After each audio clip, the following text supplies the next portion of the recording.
Hello, and welcome everyone to tonight's episode of DOTVPodcast. We are continuing once again with our Dragonlance, Shadow of the Dragon Queen campaign. And tonight with me, we've got Ricky.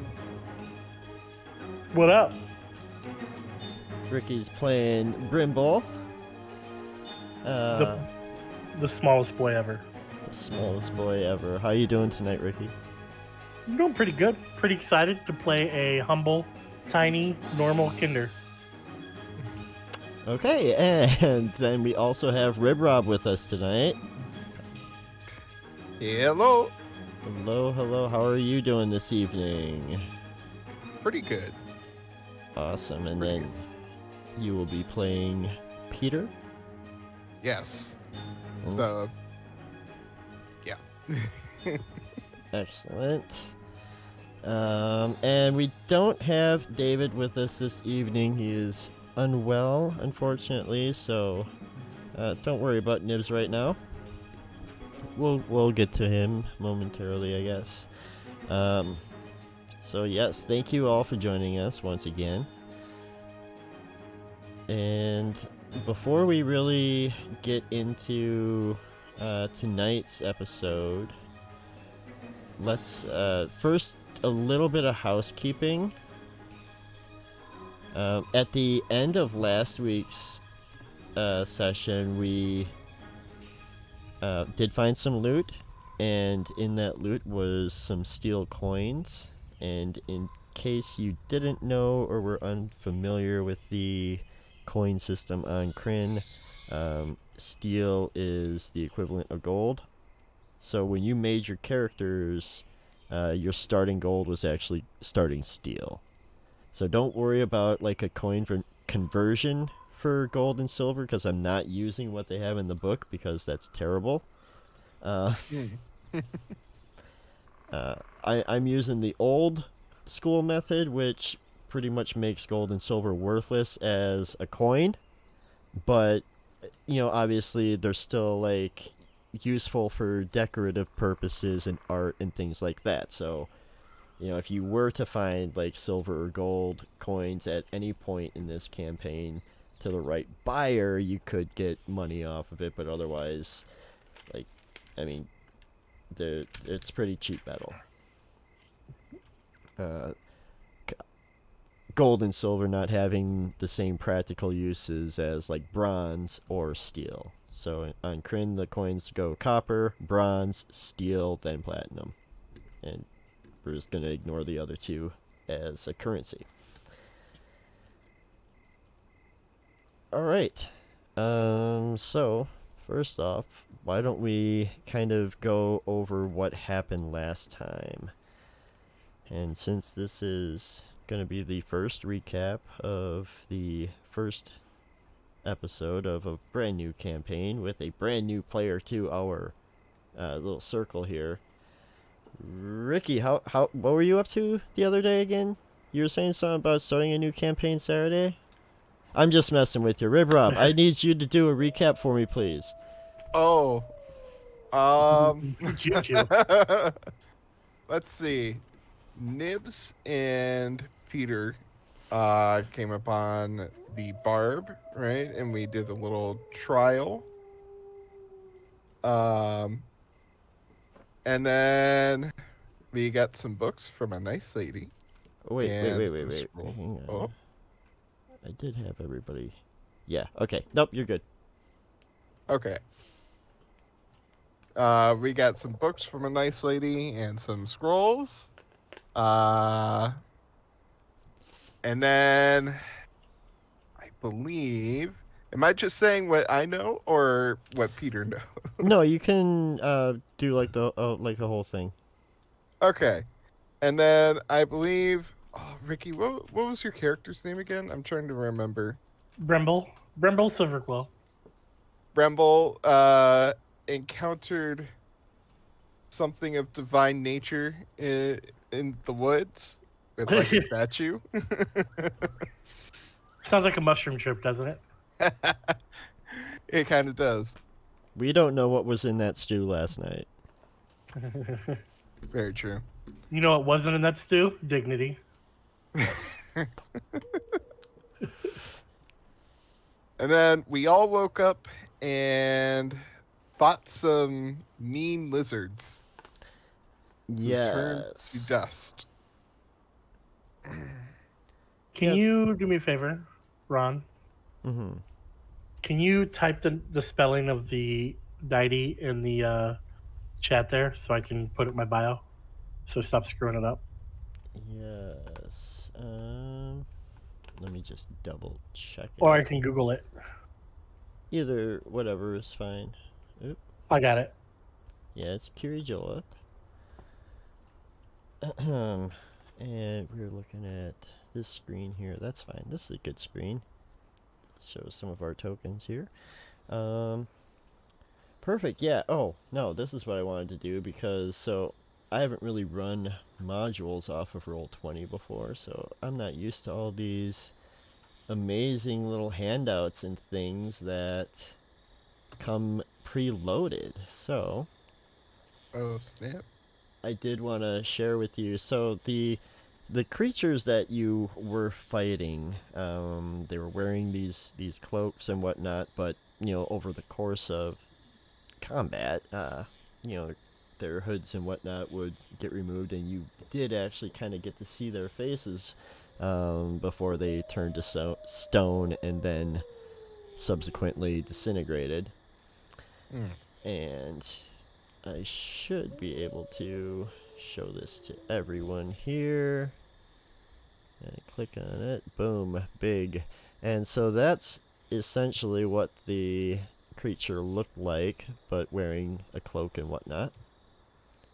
So big ugly thing. And then Looks angry. and then you will note too that there was a second, there was another one that was with the group that left. That was taller, but you didn't get a look at that one. It just looked like somewhat bulkier. Mm. Let me just scroll through these handouts. I might have something coming up. Well, there's a couple. Now, do we know who these guys would have been yet? The dead soldiers, No. or the things you were fighting. The guys we were fighting, yeah. You have no idea. You've never seen anything like them. Okay. Depending on what rumors you guys heard previously, you might have heard something about some kind of strange creatures roaming about. Actually,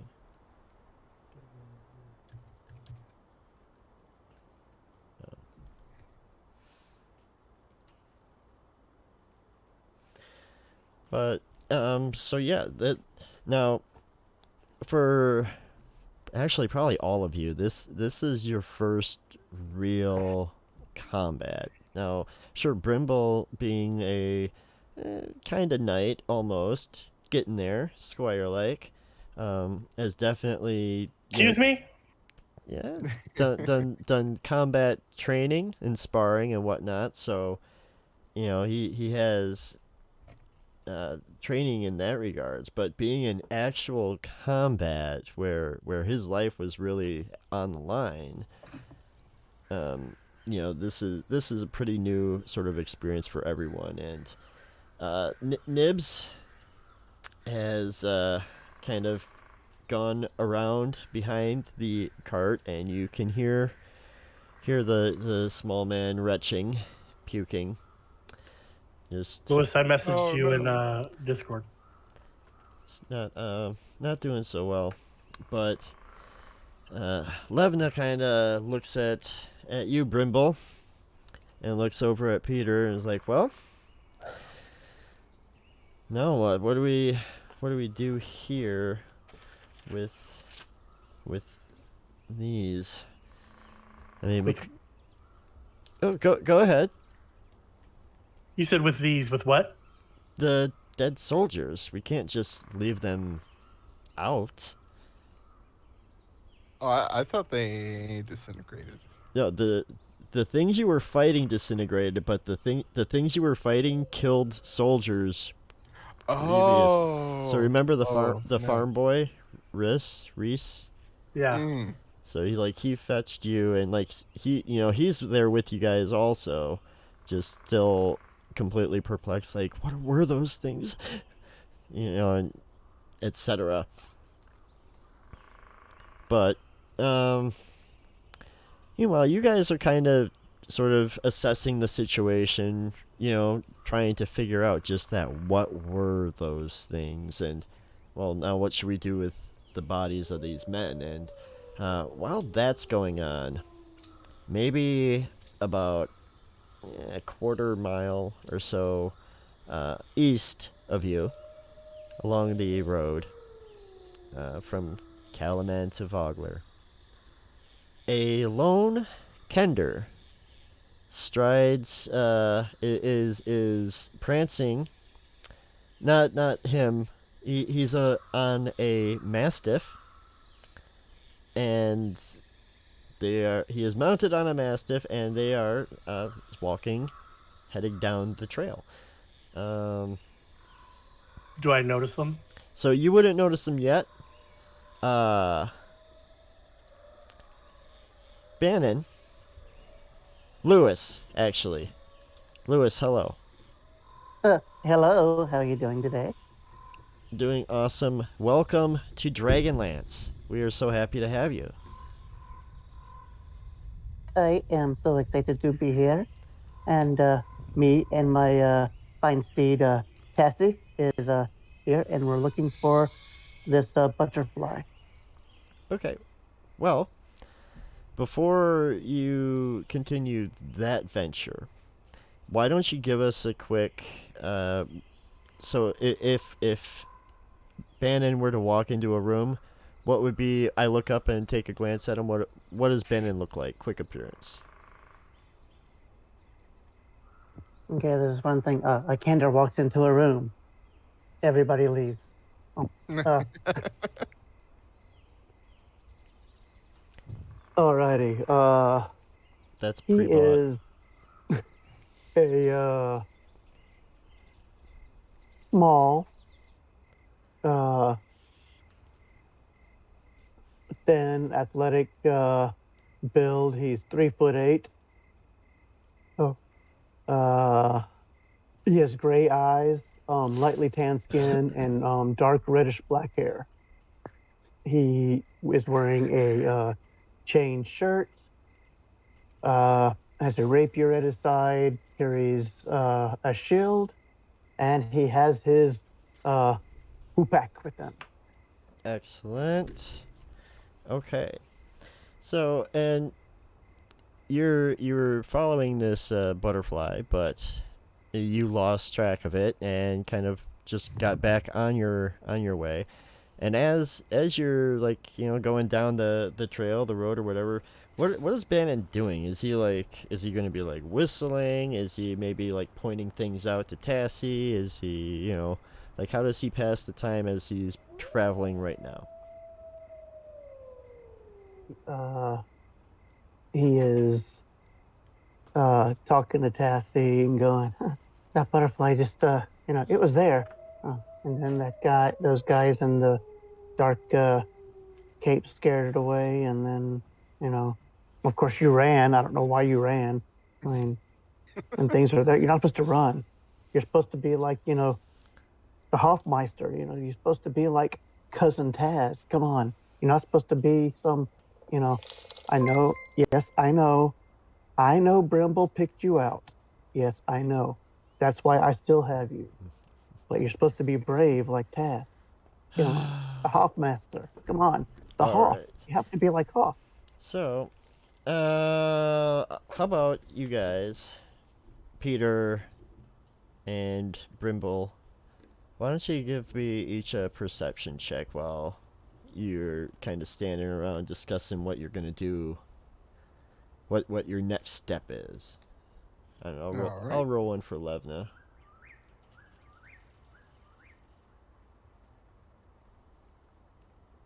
I'm trying to figure out how to do perception again. So click on your token, Don't do it like me. and then there should be a pop-up that says like skills, skill check. There we go. I see it. Thank you. You're welcome.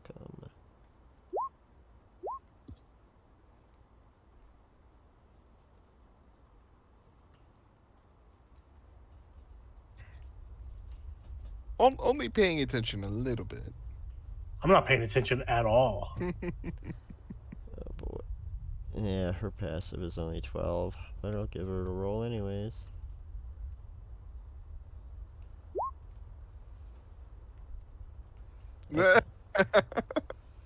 We don't give a crap. Just to Yep. be honest.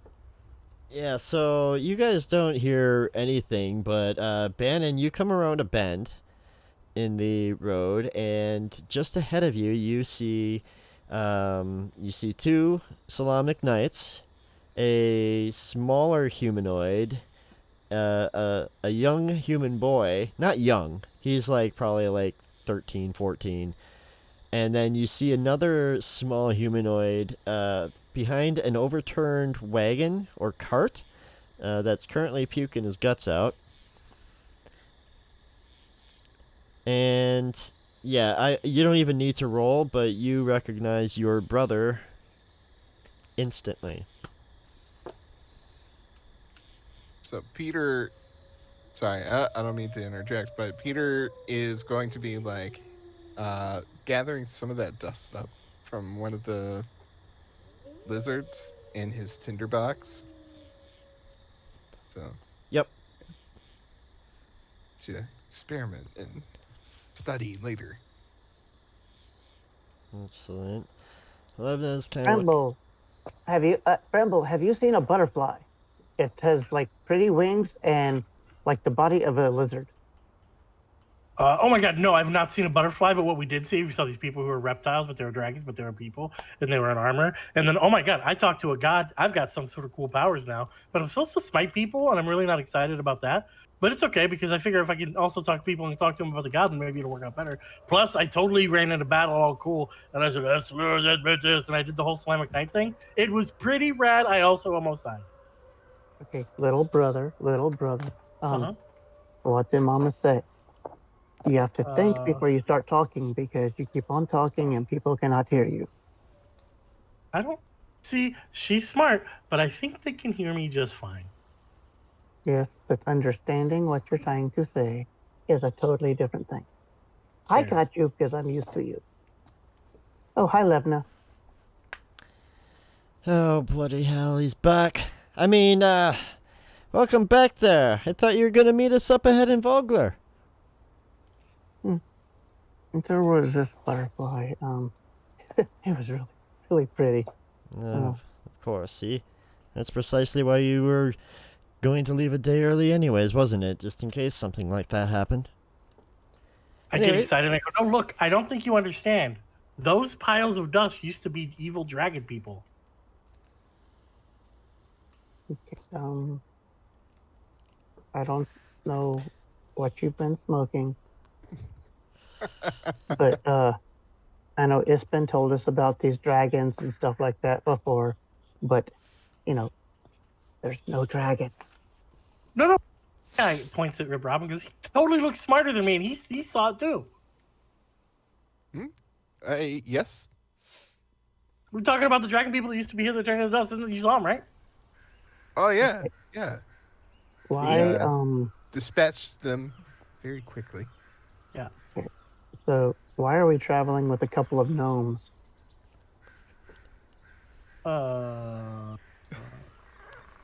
Adventure? Right, well, thing is we were all headed this way. We all left outside of Kalaman shortly around the same time, and well, we were traveling at similar paces, and we started chatting, and turns out we're all headed to Vogler for Ispen's funeral. So we decided to just travel together. Safety in numbers, that sort of thing. Okay, Yeah. I'm not sure I'm actually a gnome. I don't really know what exactly I am. You just kind of hear Nibs. It's like, right, we should probably get to Vogler, get him situated. We could probably set him up at that, what's it called? The brass crab, that's right. But meanwhile, we have to do something with these men. We can't just leave them sit here. We either have to bury them or take them with us somehow. Yeah, I mean, there's a cart right there. You just pick the cart up, and then you put them on the cart, and then we take them to, I mean, they can, be buried right next to us, and we're Okay. already going for a funeral. Right, and I suppose you think that, and she kind of gestures towards Brimble, that we should pull this cart, I take it. Wait, why are you pointing towards me? You're stronger than I am. You know I can't pull this thing by myself, rookie. Listen, I am here for words of inspiration. Yes, and you can also inspire by being an example. I don't know if I'm going to be the kind of example you want, if I'm frankly quite honest with each other. That's not the attitude of a Solamnic knight. There's. I'm the best example that has ever exampled, and I go flip the card over. All right, very well. Let's load them up. We should probably cover them though, just in case. We don't. It's going to be tough to explain to anyone, and I'm sure, it's going to be difficult enough explaining it to the proper authorities once we've reached town. We could use those dusty cloaks right there. Oh, the cloaks are gone. Like anything that was like part of them, just completely. So all their stuff. Okay. Yeah, the loot that you guys found was actually it most likely belonged to the dead soldiers. Oh yeah, speaking of, did anyone in particular pick up the 20 steel coins? Because if not, Peter will. So I believe it was 40. Oh, was it 40? And I know David said that he was keeping track of the loot, but that doesn't exactly help today. I think he said he was picking up the food. Okay. Well, if... Hang on, let me go to... Where is it? Oh, here we go. I'll go back to the blurb and see what all was found there. Yeah.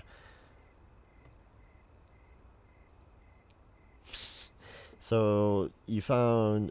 there was 3 long swords, 8 days of food and water for 1 person, and then 40 steel coins. Hmm.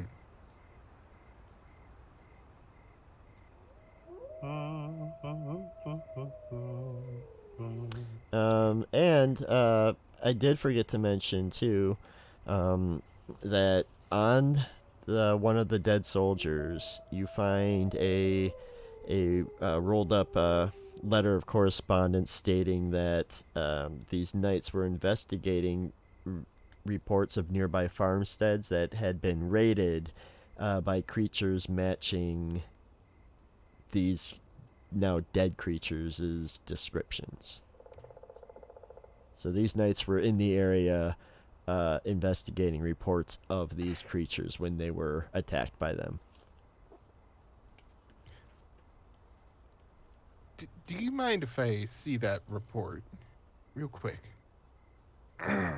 Peter wants to see if there's like any kind of signature or seal on that report.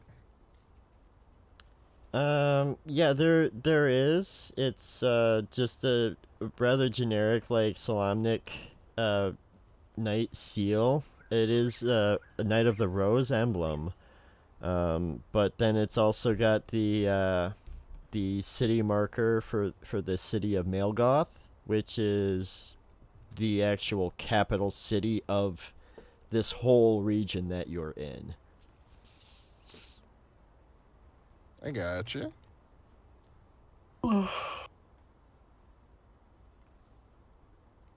Okay, well, this could be used as some kind of evidence. Maybe? No, you're probably right. We should keep that. I'll hold on to it for you when I reach my hand out. Before he hands it over, is he good holding on to things? I'm really good at holding on to stuff. Yeah, he's so good. He's going to be holding on to the cart as we walk. Well, as you guys walk. I'm on Taz. I should ride Taz.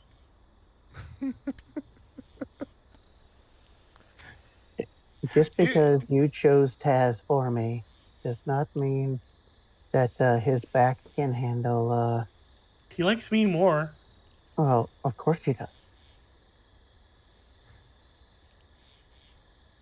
You know, you give him all those treats and tell him, to run when there's battle, and I keep on trying to get them to stop that because, you're supposed to run to battle, not away. Well, it's because when you go to battle, you always have to kill people, and that's lame. Peter's gonna slowly put the report in his cloak since Brimble seems distracted enough. Hopefully he won't notice. I mean, you can make a sleight of hand. It's my job as He doesn't have to.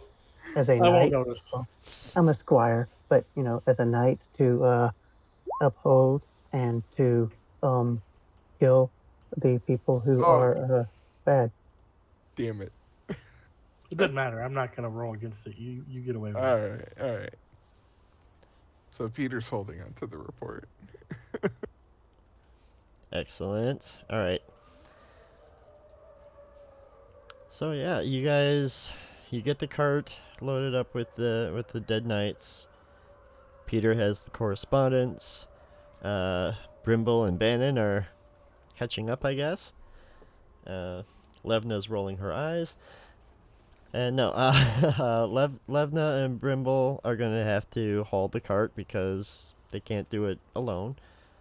And Reese is with you. The farm boy is like, well, might not know what those things were, but thank you for trying and helping, and we can get to the village and we can alert the mayor then, and she'll know what to do. Yeah. So that's always something. Well, good on you, lad. Are you going to be traveling with us the rest of the way? Just to the village, sire. Then I shall have called you sire. Shall have to return to my home and the farm. Sire, I like the sound of that. I look at the kid and I go, "Did you know that I'm almost a knight?" You don't say. That is outstanding. Please, you'll have to tell me all about it. And then I do. I tell him the story about how the world's biggest kinder, who still hasn't had his growth spurt, is almost a knight. Excellent. And as you do that, you guys make your way. Away downtown. Okay, I was waiting for somebody because I didn't catch myself that time. I did really well last week. Anyhow, you guys. So the road takes the road has been traveling parallel to the Vanguard River pretty much this whole journey. That's how you're able to maintain fresh water and stuff during camp and whatnot. And the road reaches a part where it takes a hard turn to the north and ends at the river's edge. God! No, God, please, no! Ricky. No! No! How's the cat? Oh boy. You're prepared, right? Like you got a joke somewhere, don't you? Of course. I always have jokes somewhere. I'm just saying. You should be prepared. You know who I am. No, Yep. you're absolutely. And they'd already made it stop before it even started. Well, You still have to do one. you still get one. All right. Jeez.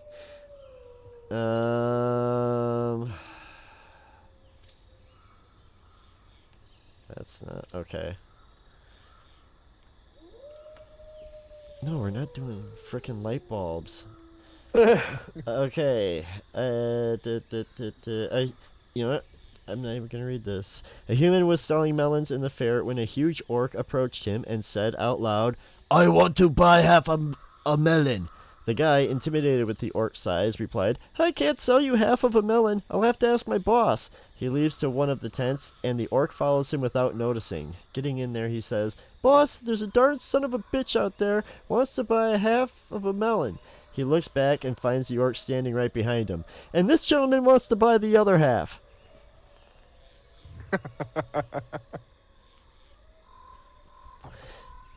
I love it. There we go. Made me laugh.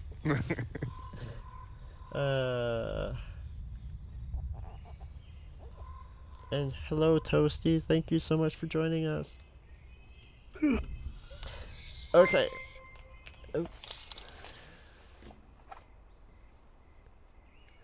Hey, I didn't. I just, I had to honor the point redeem. So, there's that. All right.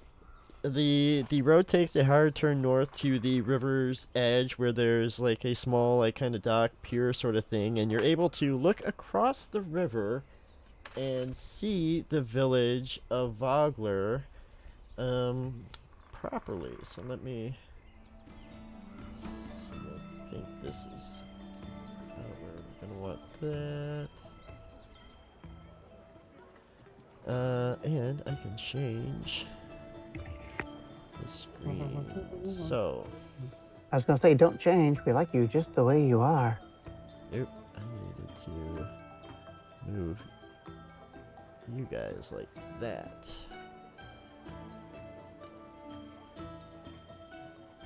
Okay. Ooh.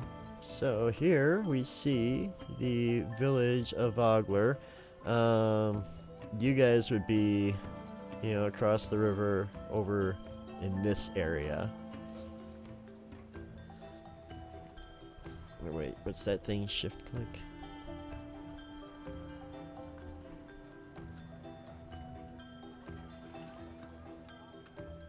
Yeah, I don't remember, but anyways.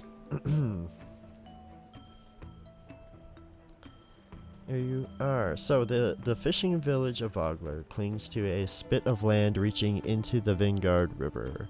Wooded cliffs overlook the community, and the only path from the north descends past the ivy-covered remnants of a crumbling stone keep. The village's modest wooden buildings cluster around a quaint central circle and around the riverbank. And then jutting into the river, where you see here, is an seemingly out of place, out of time, unnecessary, stands an incomplete stone bridge of incredible artisanship. The structure clearly predates the Cataclysm. Modern bridges and architecture do not stand up to this. This bridge, when it was being built, the methods and practices were basically lost to time. The bridge crosses less than half of the river's width before giving way to a series of ropes and tethered rafts that kind of create like a ferry system. And then there's also dozens of small boats on the river, just small like fishing vessels and whatnot, just going about their daily stuff or what have you. And I'd say about this time here, it's probably like about like 9, 10 a.m. ish.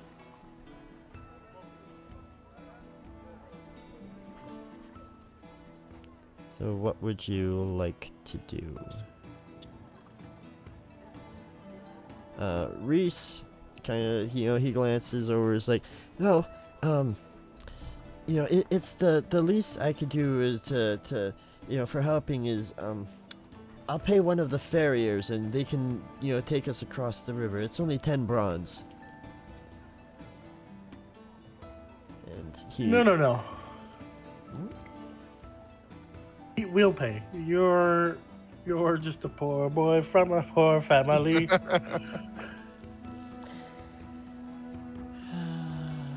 Okay, yes, he's a farmer, so most likely, sure. Living his life, running from the monstrosities.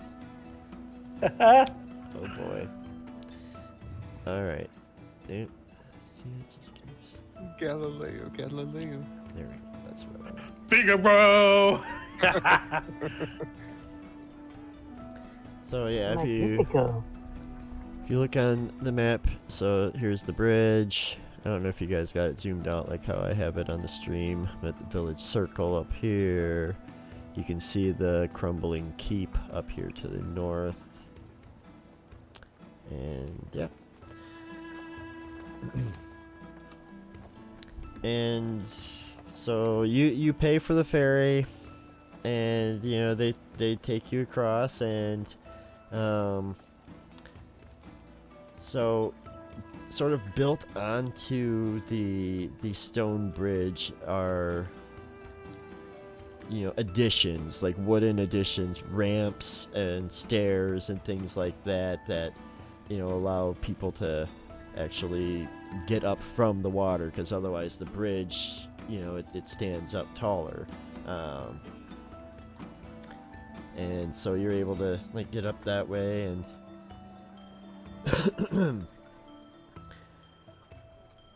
you still have the cart with the dead soldiers in it, and you can, with a little bit of elbow grease, get up the ramps with it and onto like the main roads. There's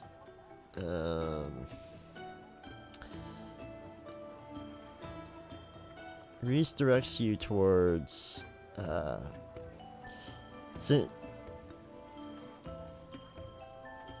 since you guys like are Solamnic Knights and whatnot, instead of directing you to the mayor's house, he instead directs you towards that keep instead. And he's like, oh, we must go to Thornwall Keep. The steward there, she'll be able to, she'll be able to know what to do with these men. It's called bury them. And I'm not even a steward. Okay.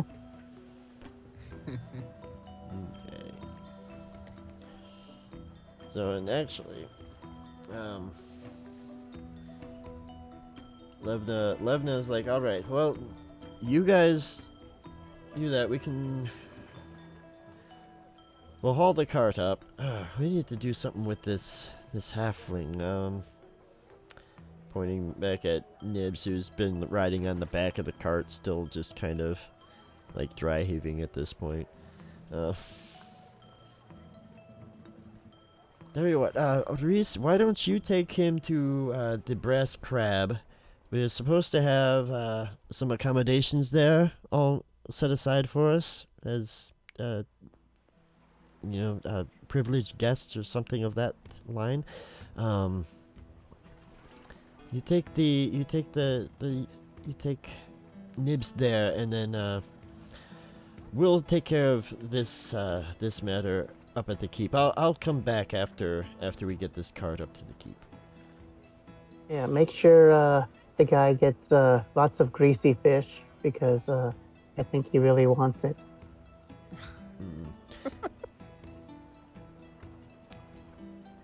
Okay, and I would like to just point out too. So, again, the whole reason you guys are in Vogler is for the funeral of your friend Ispin Greenshield. I know you all knew him differently, in various ways, but you all got similar invitations to the funeral, and I'm going to share those with you now. Dear friend, I am Becklin Uth-Viharin. I've heard much about you from our mutual friend, Ispin Greenshield.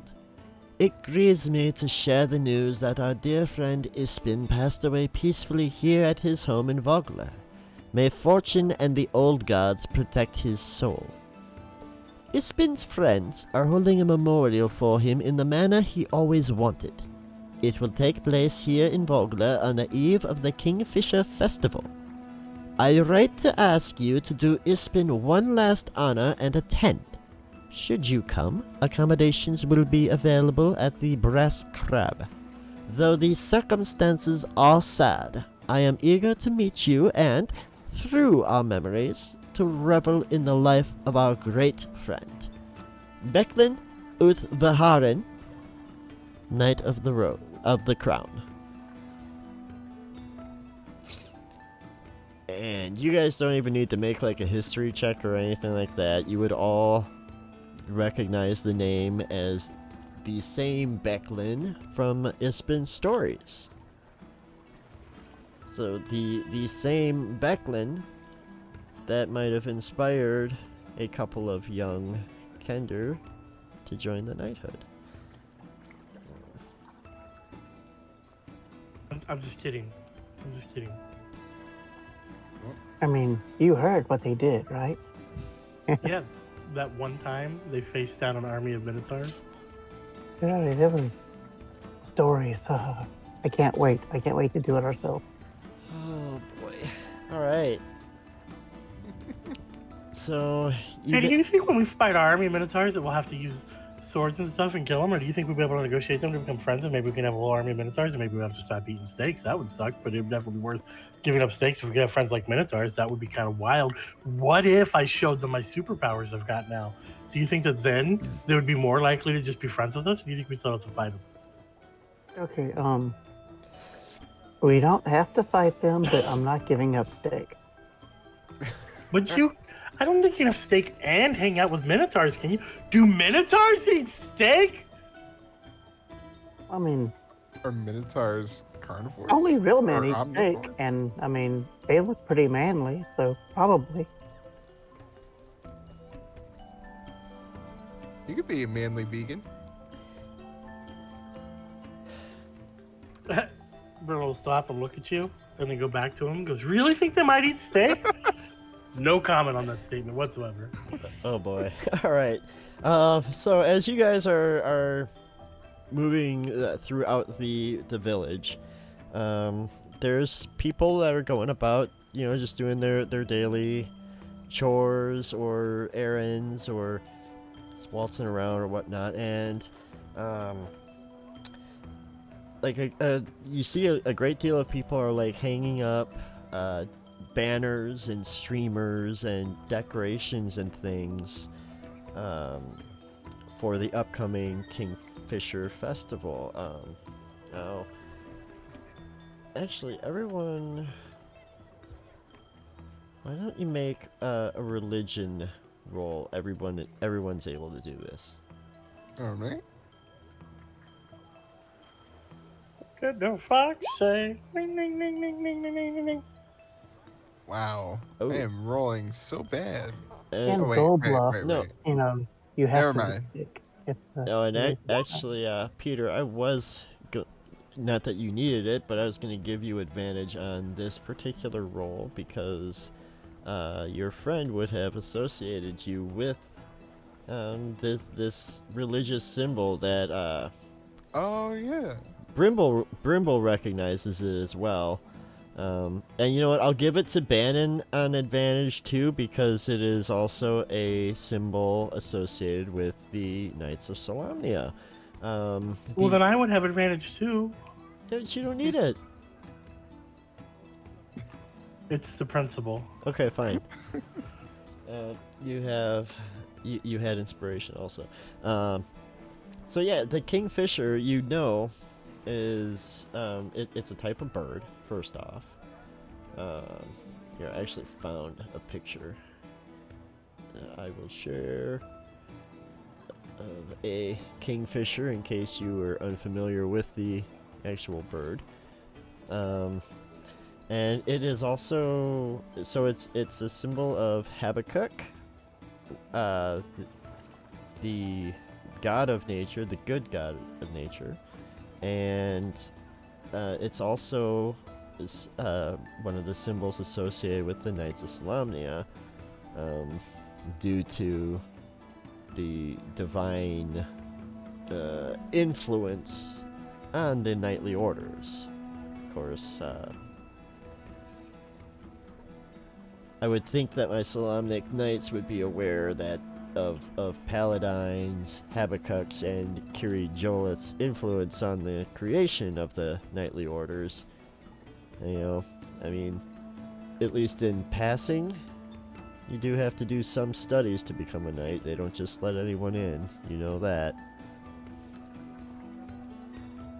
I keep on trying to tell him, study, study, study. And then he goes, well, you're not studying. And I go, but neither are you. And then we start arguing, and about 20 minutes later, we are in trouble for not studying. But so you see like lots of like paper birds, like paper origami cranes, that are meant to be symbolic of the kingfisher, of course.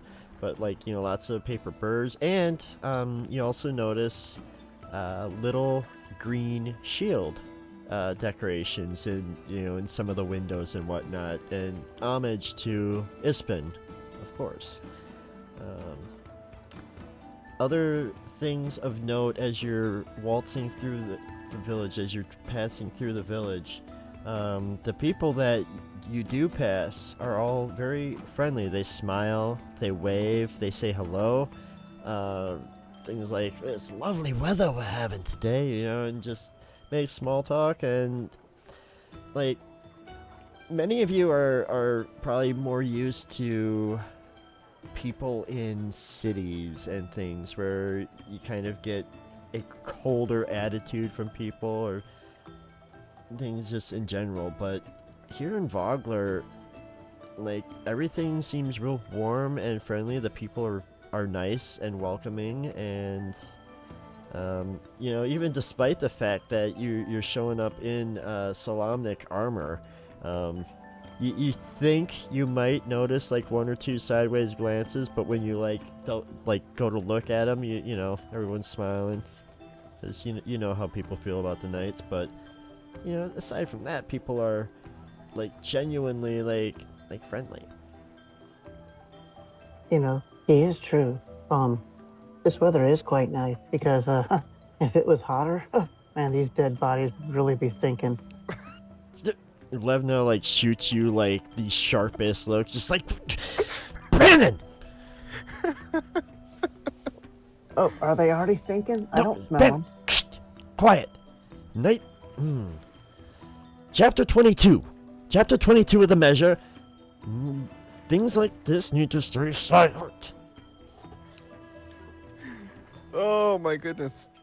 Peter's going to be smiling at and waving at anybody that smiles and waves at him. Yeah. He's digging the vibe of this place. Then Bannon will smile and wave at Peter. Oh, just Peter? Just Peter. Well, okay. Oh, you're waving at me, so I'm waving at you. Oh, he's waving at the passerby.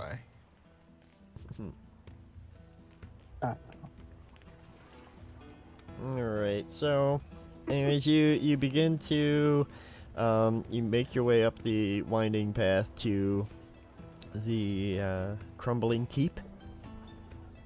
Yeah, you can see there's veins of bronze-colored ivy clinging to the keep's ancient 3-story stone tower.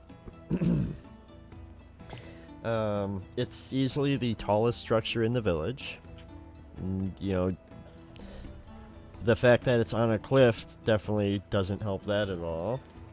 From its crenellated roof, you can see an elaborate device that resembles a catapult on top. There's crumbling ruins of walls going around the structure and other fallen structures that surround the keep. There's also open pits that have rope around them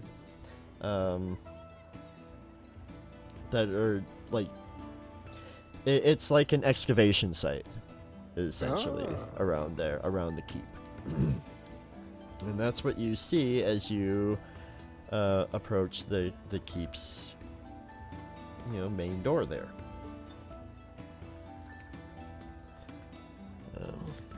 I wonder, Bramble, how far do you think that catapult could toss me?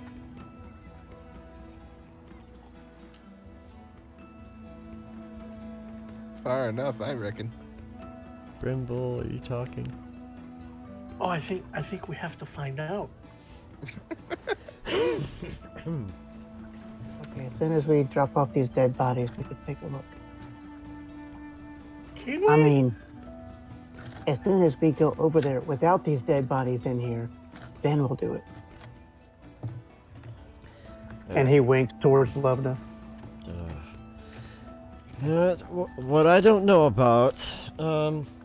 Alright, can I trust you to handle this? And I would go and check on our other friend, make sure that he's getting taken care of at the Brass Crab. Yes, sir, we got it. Yeah, okay. Like I was actually talking to Peter there, but that's fine. I'll never get. Oh yes, we can definitely handle this. I don't know if I'll ever get used to a kinder night. But all right, very well. You guys, you have this. Wait. What? Only one? Which one of me or my brother's not gonna make it? What? You said, I don't know if I can ever get used to a kinder night. Well, there's two of us. You know, if I can't handle one, I think I'd be beside myself with two. Okay, well, I'm gonna go ahead and give up my knighthood so my little brother can have it because, you know... No. he's wanted it I'll for- give up my knighthood. I've got this god thing. No. I'm gonna give it up for you. But what if I want to give it up to you? Can No, Peter I wanna roll an insight and see if he's joking or not? If who's joking about what? If Bremble is joking about being, cause like, from seeing him, he's clearly not like Kender, right? Peter would know that. Yeah. That's racist. So, yeah, I mean, I'm not. I'll be totally honest with you. I'm not sure if Brimble knows if he's actually not a Kender or not. I'm right here. Oh, and I can tell you, Brimble is a Kinder, and he knows that he's a Kinder. Yeah, Well, that I've was met my parents. that was the DM talking, but I know, and that was me talking. okay. Very well. Levna heads back down into the village to check on Nibs, leaving the three of you with a cart full of bodies, and Reese, he's with you also. I thought he was with the... Oh yeah, that's right. Yeah. He took Nibs to the thing. That's right. Yeah, Nibs to get his greasy fish. Yep. All right, so it's just you three at the door. So my friend, do you really think that you're a kinder? What do you mean? Yeah, I know I'm a kinder. Yeah, he's obviously a kinder. It's my brother. No, I mean the big guy. Look, Just- he eats food sometimes, but you don't have to call him fat. We already I'm talked about my sorry. little brother. My little brother's obviously a kinder. Peter is just bewildered. Wait, are you asking me if I'm a kinder? Yes. Why? Well, I mean, look at you. You're like, I haven't had my growth spurt yet, okay? I'm gonna grow. oh. Okay. What's the name of the farm god or nature god? Sorry. Oh, that's Habakkuk. Habakkuk. Okay. Oh, by Habakkuk or something. He says under his breath. And then he's gonna start making his way towards the keep, like towards the door or whatever. All right. So there is a door. Yeah, I come on up. I'm gonna stand on Tassie's back and reach up for the door knock and knock it a couple times. Gonna knock that door. All right, so you knock on the door and you're, yep, it's just a moment. And after a moment or two, you hear shuffling. The door creaks open, and ooh, I can show you because I remember there's handouts. Standing before you. Here we go.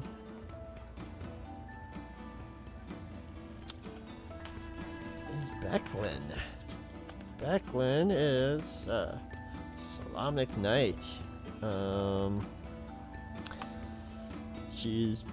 She's wearing her horned helm at this moment, and she's in her armor as the steward or on duty or whatnot. And she opens the door and is like, "Oh, hello. Can I help? Wait a second. Oh, you're Ispin's friends, aren't you?" Yes. Est Solaris Oth Mythos. Solaris Mythos.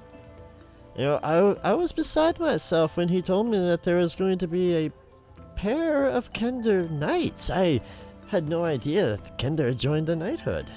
When Becklin says a pair of kinder knights, I just side-eye rib rob with like a very smug, happy face. And then, oh, you must be Peter, correct? Correct, madam. Yes, and let's see, I thought there was going to be a couple more of you. Oh, no.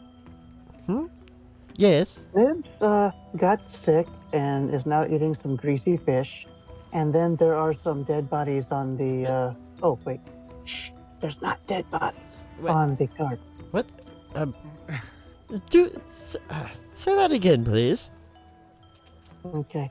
I'm not supposed to say that there's dead bodies, but if we don't get them out of the sun, they might start stinking. So at this point, Peter pulls the report out of his cloak and hands it to her. And he says, well, we encountered a group of malicious individuals on our travel. It seems that they have killed your friends that were sent on this mission. I'm sorry, hang on, let me see this. And she takes the report and like, well, Okay, so they sent some knights from Mailgold, but I don't have any. The best we have here in Vogler is a militia of sorts, if you even want to call it that. It's mostly just, farmers and fisher people here.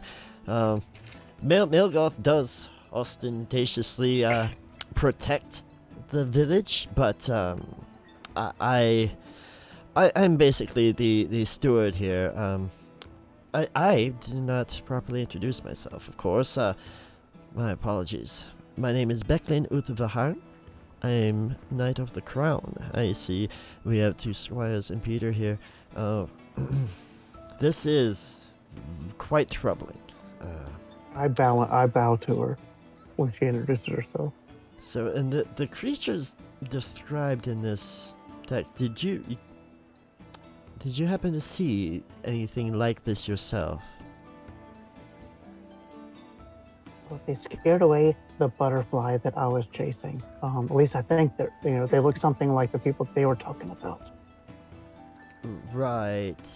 I mean, so where they were they still with the corpses?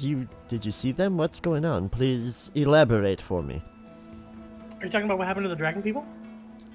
Yes. Oh my gosh! So here's what happened. We're walking down the road. We heard sounds of battle. So we went up there, and this little guy come over here, and I point to the kid.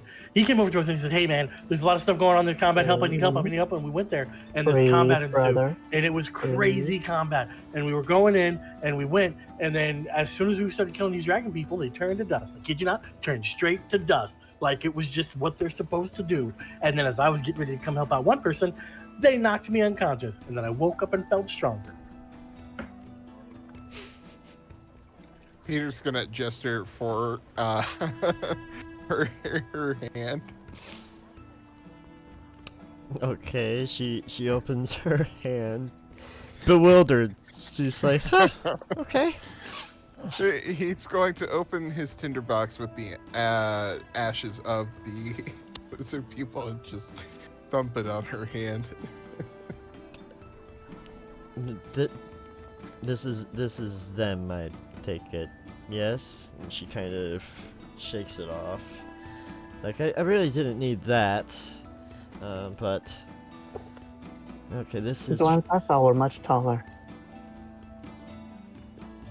I'm sorry. That was all that remained of these Right. creatures. Okay. Alright, very well. So these soldiers here are going to... crap. Alright. We'll take them down to the cellar for now. They should keep.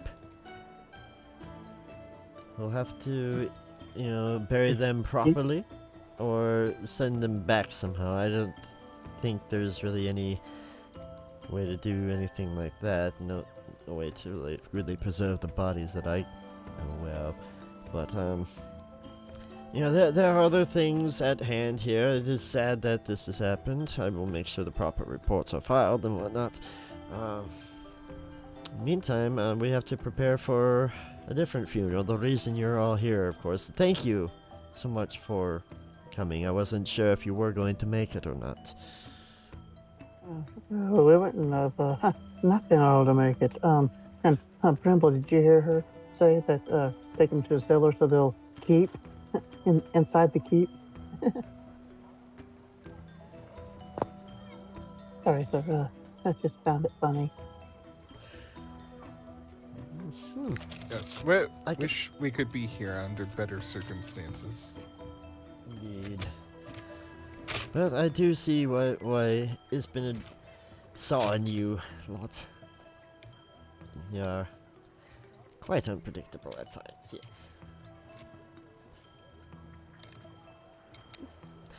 Well, alright, yeah, so the funeral isn't going to be until nightfall. It'll be at the Brass Crab. You all have accommodation set aside for you there, so feel free to check in at any point. In the meantime, spend a little time getting to check out the village, the surrounding area. the majority of the townsfolk are preparing for the Kingfisher Festival tomorrow. Do hope that you stick around long enough to attend. Sounds fun. Can me and my little brother take a look at the catapult? The cat. Oh, the and Becklin chuckles a little bit. It's like, right. Yes. I suppose it does resemble a catapult. Yes. No. That my small friend is actually a device called a gnome flinger. Oh shit. So it's for him. That- And he points to Peter. Well, I mean, it's a mode of rapid transportation that was developed by the gnomes of Mount Nevermind, and we have our own resident tinkerer here on hand, Than. She's usually up there working on it. She might be up there today, but yeah, I don't usually go up there unless she's around, but I haven't seen or heard anything from her today. She's probably out preparing for the festival, to be honest, but yeah, I'm sure at some point we could definitely arrange taking a look at that thing. Yeah, it's quite a unique mode of transportation. Just make sure that you've got the if I can remember what it's called. There's a second item that you always want to have when you use a gnome flinger. And where's my items? There.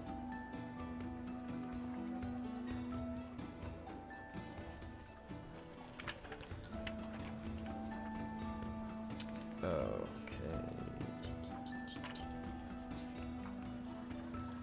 Well, don't worry about that. Dan will tell you about it, I'm sure, if you need to use it.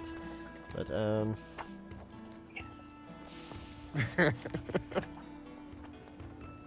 Well, I can assure you I am not getting in that thing. let's see. Oh, it's, right, the other thing you're gonna want... If you do use it, make sure you have a Nary Crash with you. Oh, a what? A Nary Crash. It's a, backpack thing that, deploys some balloons or something to, you know, slow one's fall. Yeah, for the weaker-minded ones, you know. Us strong people, you know, we can handle it without it. Rob is just stunned with.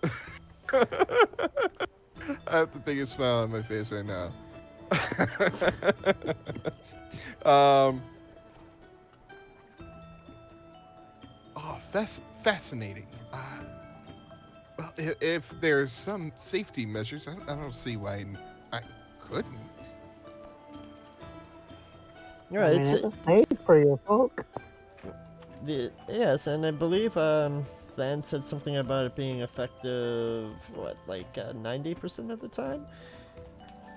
Something along those lines. 10% chance something goes wrong. Awesome. Yeah, it could be less. Yeah, it could be wrong. I'm not very good with numbers myself. I leave that to the tinkerers. But yes, I do have my own preparations to make. We'll get them in. I'll have my student set up these men. You don't. This is. You can retrieve the cart later on if you still require it. I don't see any horses, so I'm not really sure. You dragged it here. My brother and our Lev now, right? I was expecting her? Yes. Okay. Well, that Sir explains Levin. it. So she's with... Oh. Very well. Very good, very good. But yes, like I said, I have a few other things I must attend to and take care of here. Feel free to explore the village and the funeral. The event will occur this evening after dusk. Cool. And the fastest way up to the gnome flinger is which path? Is no path. You do not... Don't worry about that right now, Squire. Yes, yes, sir. Very good. And then Becklin will close up the keep for you and send you out and off to do whatever you would like. So, I'm heading straight for the gnome flinger. okay, how are you gonna do that? Don't know, trying to figure out the path. It's on top of the keep.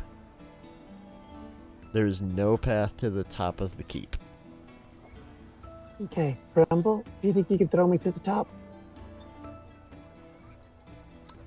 I look up. Do you think I can throw my little brother to the top of the keep? No. I'm not that You strong cannot. yet. It's like 3 stories tall. See what spells. Oh, I was gonna see what spells I have that could help, but I'm all out of spell slots because we didn't technically rest yet. Mm, Well, I guess I can wait, but I mean,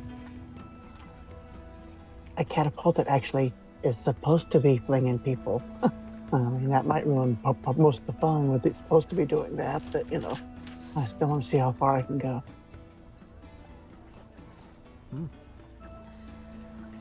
So, would you think you'll go further than me, or I will go further than you, brother?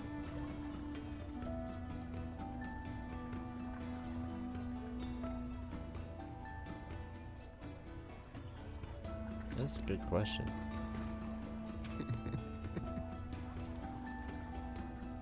With Brimble's increased mass. But if you drop a pound of feathers and a pound of lead, Well, the pound of feathers is heavier because you have to also live with the weight of what you did to those birds. oh, speaking of animals, I was at work, and some people who work for a reptile company who deals with the reptiles came up, and I saw their shirts, and I had to tell them the story, of the poisonous snakes and everything. But whenever I was telling it, I accidentally said venomous, and they go, "That's right." I'm like, "I know it's right, but that's not the joke." And I don't know if Ricky muted himself or. I'm laughing.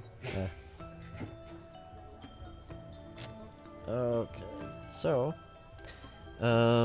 you do have a village here before you. I can point out the brass crab is this building here, which is kind of crab-like in appearance. Other things that you can easily find the place, but I mean, what do you guys want to do? You have essentially all afternoon to do whatever you want to do in town. That does not involve a gnome flinger. So there's nothing. What if we don't need a gnome flinger? Oh, okay. So what we'll do is we'll go over to the edge of the cliff there, and you Okay. can toss me off of it and see how far I can go.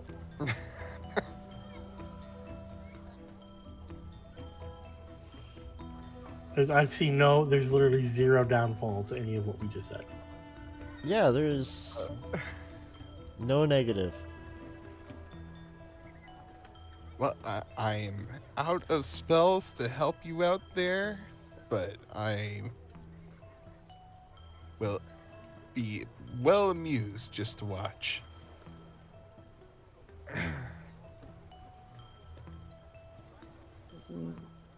Well, we could go to the water and collect seashells.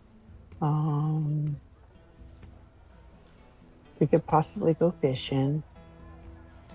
Yeah. Actually, So now that you mention it, What can I say? There is like a little beach around here, right? Yep. I wouldn't call the farmer kid that. He was a nice person. Peter might take some time scouring the beach to see if he can find like a clam or something. I guess I should ask you about the situation with like components and spells. Okay. So, material components, if you have an arcane focus, such as a wand or something like that, you don't need material components if they don't have a gold piece cost, because that's what what it'll say in the book. Right. And then components that don't have a gold piece cost, like if you have a component pouch or something of that nature, that's usually like covered in that. Okay. I mostly wanted to check like if I needed to find the pearl for the identify spell. So it sounds like I do. Right. So Peter's going to scour the beach and see if he can find like a clam or something with a pearl in it by A chance. pearl that's worth 100 steel pieces. Yes. Okay. So Peter's gonna do that. What about the Kender? What are we gonna do, bro? I don't know. What can we do? We should study. Let's go study. Also, let's talk to these knights. I don't think they understand that I spoke to a god and it's real and I'm not making this stuff up. So we could study, but I mean, we're studying all the time. Yeah. The time. We're gonna be the best ever. Look at these nerds going to study. My goodness. We're nerds. But would Cousin Tass be studying this much? But that doesn't matter because Cousin Tass is not gonna be the first Kinder's Knights. But I mean, he actually slayed a what was that thing he was slayed? That he said the one time he A said, garden snake, remember? it was not a garden snake. It was a giant snake. At least compared to him. But he also, he killed one of those chimeras, and I don't know. He did all these cool things, and I want to be like him.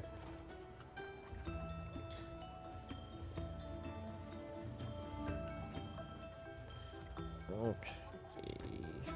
Well, this is a small village. There's not like an actual like library here. We have all the study books we're supposed to have. And aren't there? I'm assuming that Becklin lives here, so there's other knights, right? Like we can go to night skill class. No, there aren't other knights. You want to go to night school? Yes, I want to go to night school. Nice. No, Becklin is the only knight in the village. Like, why don't you guys give me like a history check once, please?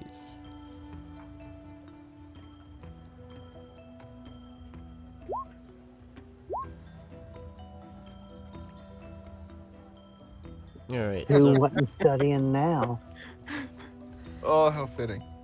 Bannon would realize that this, like, that Becklin's assignment here in Vogler is basically like a retirement assignment kind of thing.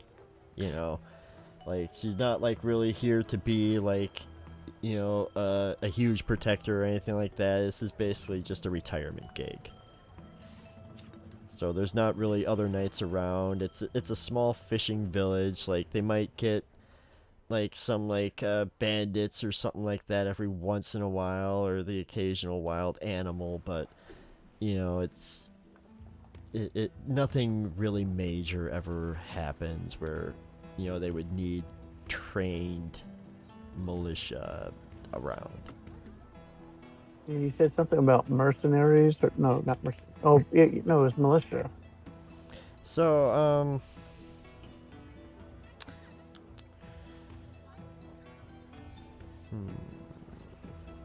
don't think you would know about that just yet.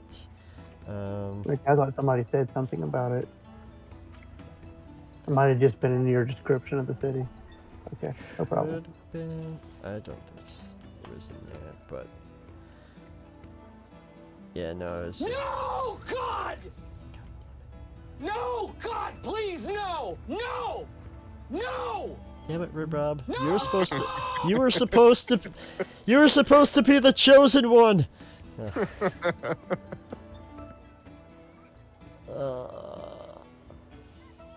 Look, I'm a nice, sweet guy, but I like to mess with people. Let's see.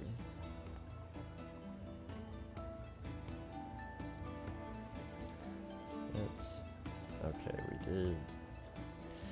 All right.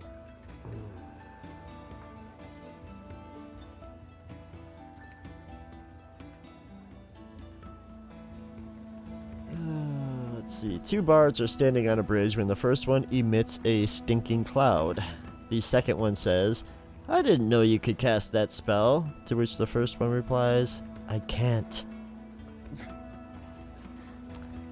Oh, goodness. That was terrible. Here. An elf, a human, and a dwarf go into a bar and order a beer. Before they drink, a fly lands in each one. Really? That's it. Oh, no, they screwed up. They put another joke in the middle of it. The elf shoves the beer away in disdain.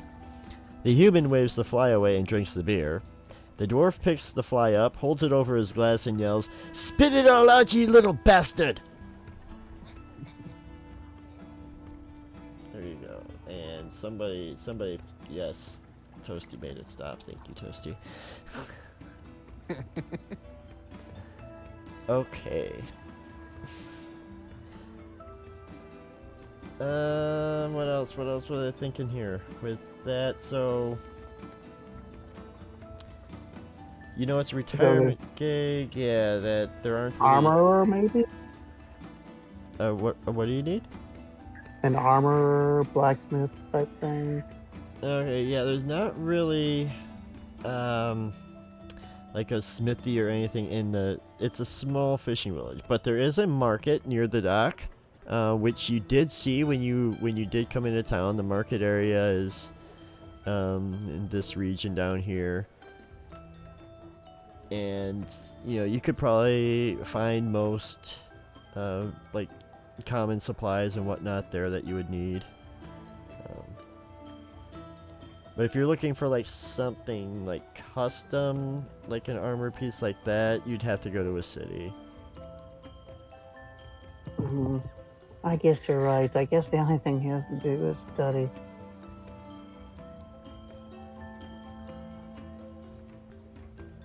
Okay. And where would you like to study? Where are you gonna go? You're gonna go get your rooms. You're gonna like find a spot in the like the village circle. There's a great big tree in the village circle. Otherwise, there's some other like, you know, like kind of just foresty areas around. You could just sit and chill there. What do you guys want to do? While you think about that, Peter has meandered down to the beach and is looking for like a clam or something that contains a pearl. So Yes. I'm gonna have you I mean, that's more it's probably a survival check, to be fair. Aw, not investigation? You're trying to find like a specific like you're looking for like a type of creature. It's more like, I would think investigation applies more to like a spot right? You're kind of going down the whole beach and, just looking around that way. I know. All right. Survival? Yeah. All right. No such luck this day, but who knows? Maybe something will wash up overnight. Dang. All right. And then Bannon and Brimble are gonna go study. Yeah. By the big Where do you tree in the wanna middle go of town. Big Go. tree? Okay. I was gonna say the gnome flinger, but yeah, since that's off limit, I guess I do the tree. All right. So you guys head to the village circle while Peter is meandering around the beach looking for clams. And I think this is going to be a good spot for us to take a short little break. All right. And we'll do that. So stick around, everybody. We'll be back in like 5-10 minutes, something like that. Probably not that long. And we'll see y'all soon. After these messages, we'll be right. When we come back, I'll be able to make you tell another joke. We're never coming back. All right, we'll be back.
Hello, hello.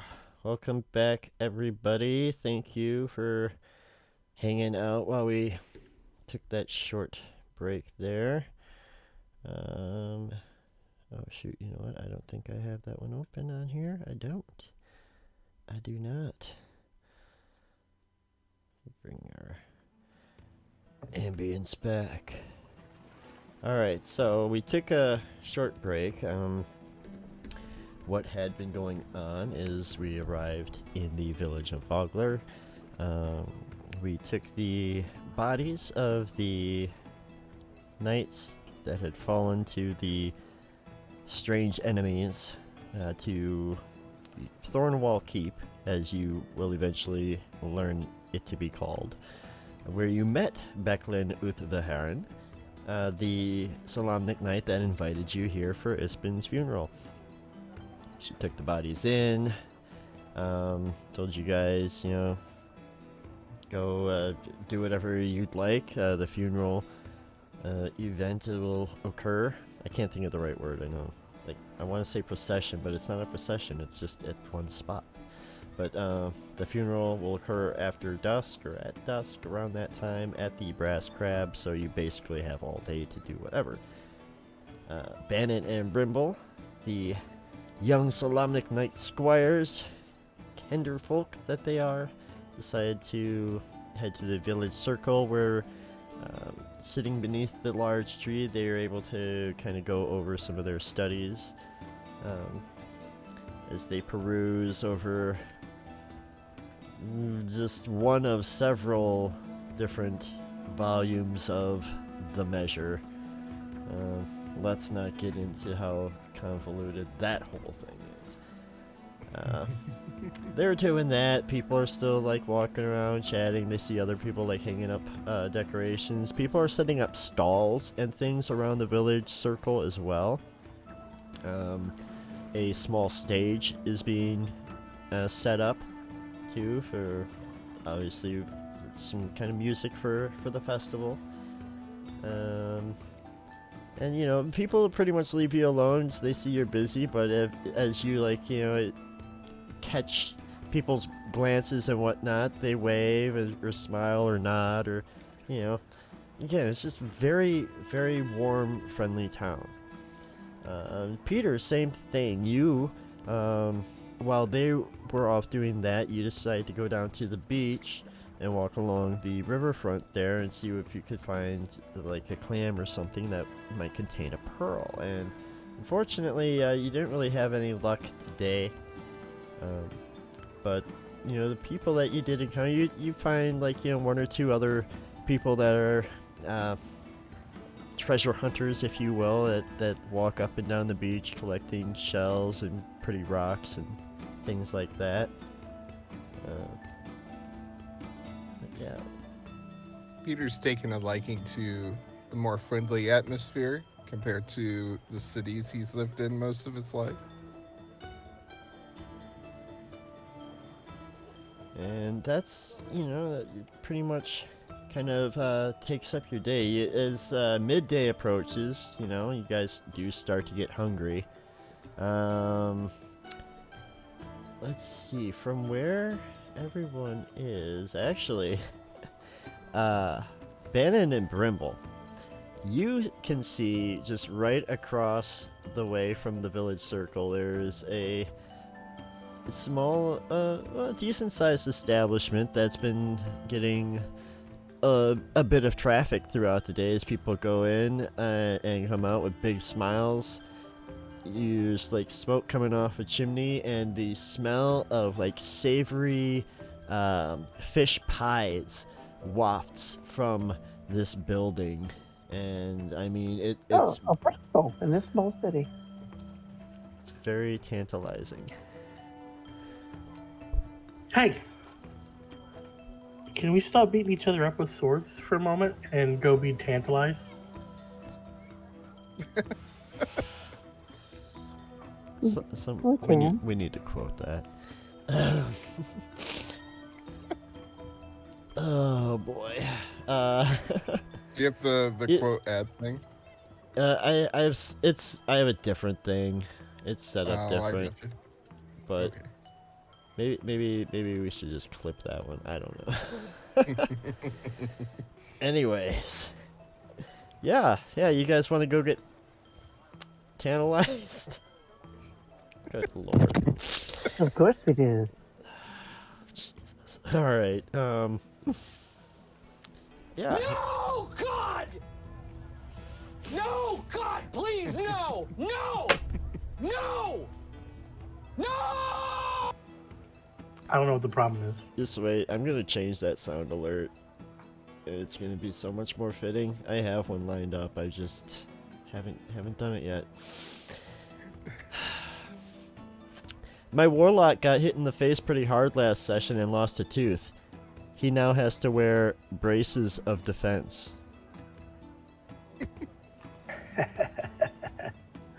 And where am I?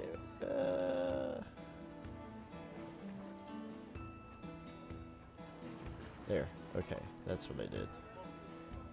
Thank you, Toasty. All right. We are back to that. All right. You head over to what is aptly called the fishbowl. It is not exactly round, but it's a small, cramped, but well-kept tavern. And you can smell the food, just wafting out, and you can hear a little bit of chatter and whatnot from people hanging out, talking, and eating and enjoying themselves. And you go inside. There's a few tables. There's people sitting around. There's a counter there. There's an older fellow, a human man.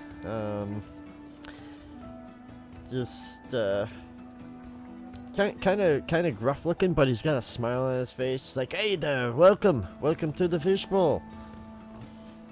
Hope you're hungry."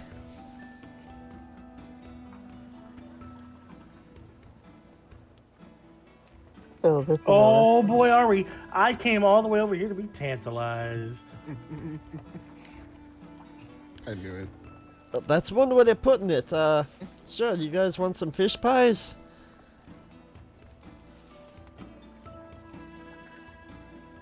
do they tantalize? Indeed they do, lad. Sir Knight. Okay, I'll take 10. How many you want, brother? Like 25. Okay, let me think here. I'm gonna buy the place out.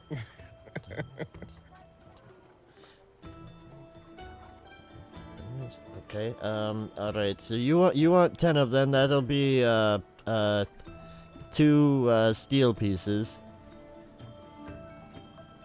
Okay. You said 25. So 4 steel and 5 bronze. Greta, get on some more of those fish pies, please, on the double. Yes, yes, uncle. These poor bakers. They're gonna be busy all day. Well, they get to work on your pies. Oh, I lost my pencil.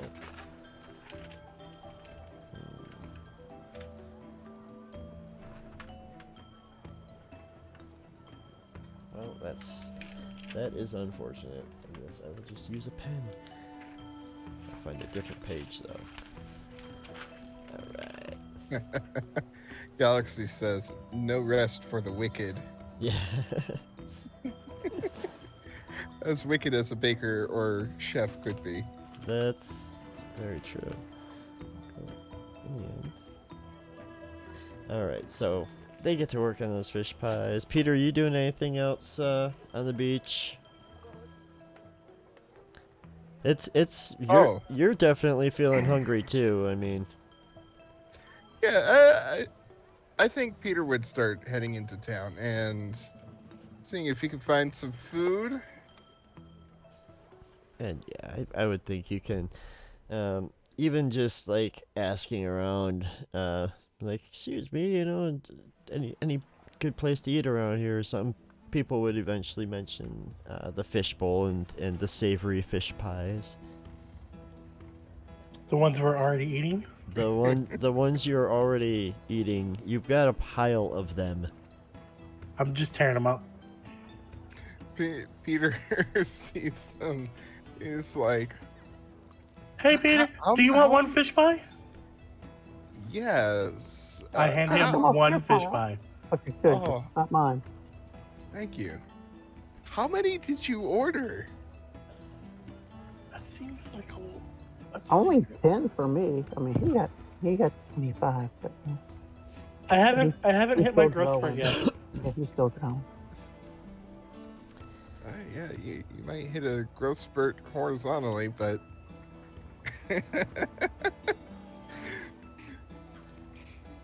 all right. Peter enjoys his fish pie. A horizontal growth spurt. Oh boy.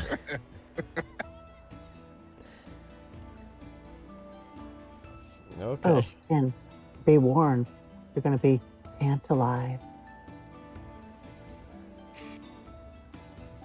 Oh man, tantalized and fish pie do not go in the same sentence for Rib Rob. Rib Rob or Peter? Rib Rob. I think Peter doesn't care. Tantalizing fish pies. He probably likes it, cause he's never, he couldn't have been like super picky, growing up a lot of the time. But yeah, says thank you for the pie. Oh, all right, you guys. There's no way you could take it down like, I need both Bannon and Brimble. Just give me a Constitution saving throw. Why? Just that's a lot of food. I'm a growing boy. Have you considered my growing stomach boyness? It's definitely growing, but not for the wrong reasons.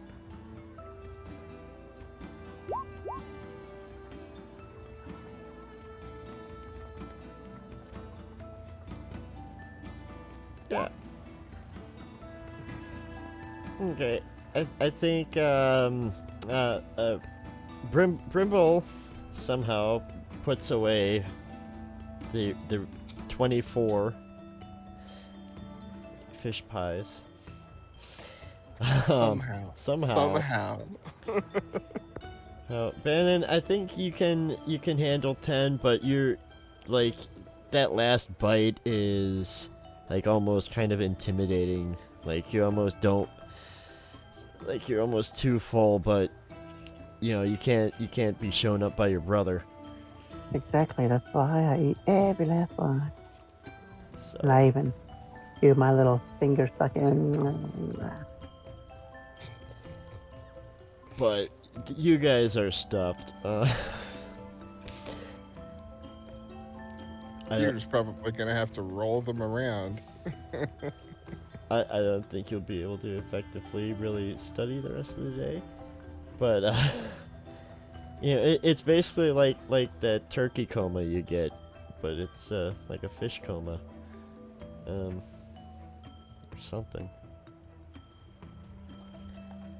But the day draws on, and you will eventually make it to the brass crab, whether Peter has to roll the Kender there, or we eventually just sort of wander there after maybe hanging about around the fishbowl for too long. I I belch loudly every so often. But You get over by the Brass Crab. It's a modest single-story inn that's right there on the village wharf. It's roughly shaped like a crab. It vaguely resembles a crab, I should say. And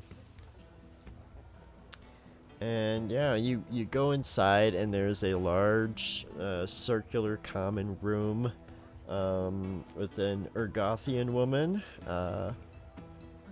there who's kind of like keeping bar and as the innkeep, if you will. There's a couple of corridors, or a few corridors rather, that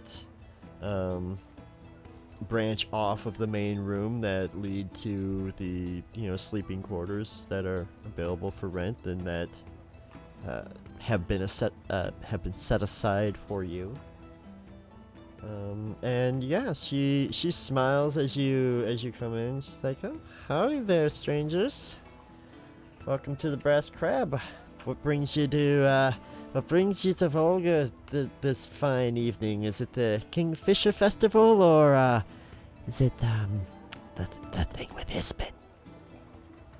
It was my feet. Well, actually, it was Tazzy's feet that brought us here. But yeah, it's been.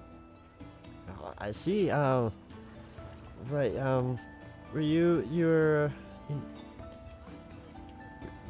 Did you have like reservations? Were the rooms set for you? What are your names? The brothers Silverquill. I am Bannon. He is Brimble. Hi. Oh, okay. And then you must be, because they said there was another one. Oh, Peter. You must be Peter then. Yeah. Right. Your friend. Yes, ma'am. Your friend's already checked in. Nibs and Levna. Yes. Very well. Your rooms are going to be out right down that corridor there. Yeah. Feel free. Here are keys for you. I do want to point out too, like when you're in there, there's along one of the walls there's this faded mural of two enormous brass crabs. Two enormous crabs locked in combat, but they're inlaid with like brass filigree details and whatnot. So there's like this mural of a crab fight in the inn's common room. Why do those crabs hate each other? Them? Fancy and Gorgeous George? Nah, they love each other. It's fine. That's not how I love people.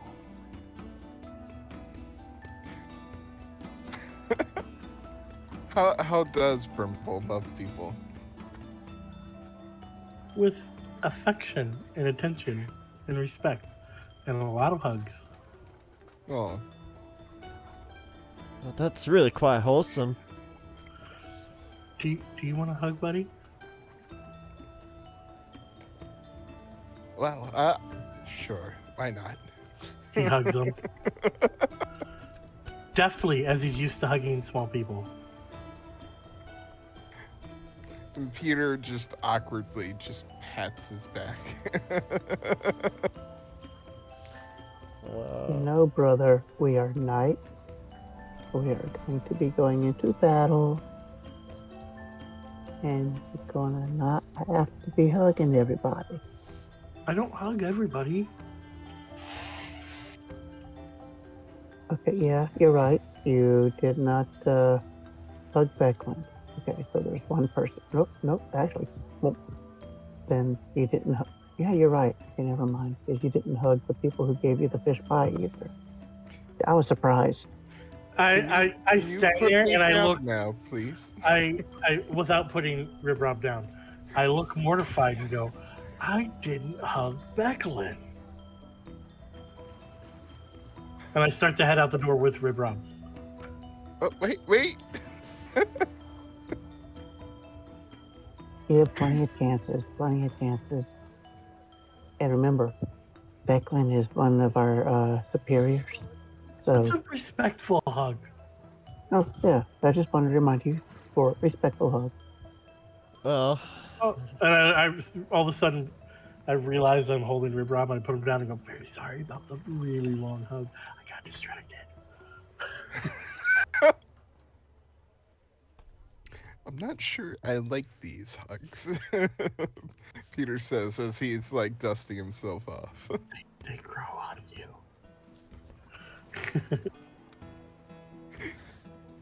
They do, because, there's sometimes he's hugging me and I don't even know he's hugging. Oh. this got really awkward. Okay. I take the one fish cake I did not eat and give it to Taz. He scarfs it up. Or she scarfs it up.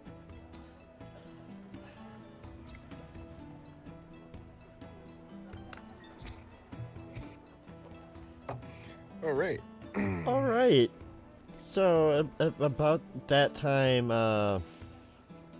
the common room kind of starts to fill up as more people arrive for Ispin's funeral, and amongst the attendees, of course, is Becklin. She come through the door, still. Hold Hmm. on.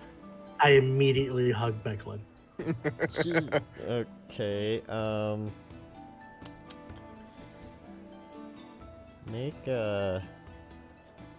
make a dex.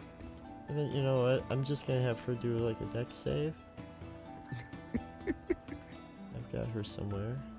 I'm gonna be a hug attack roll. Where are all my? Would it be an animal handling? Tell me a little bit more about Declan.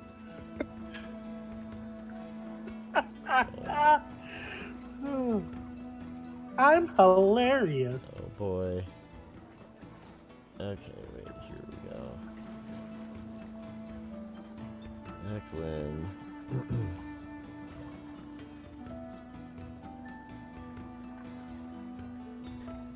There, the sheet is loading.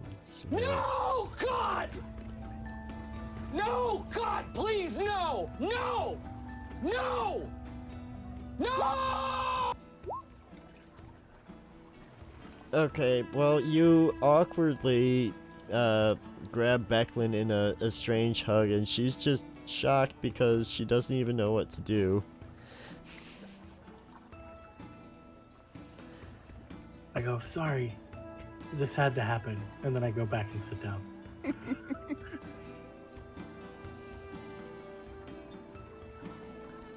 Okay.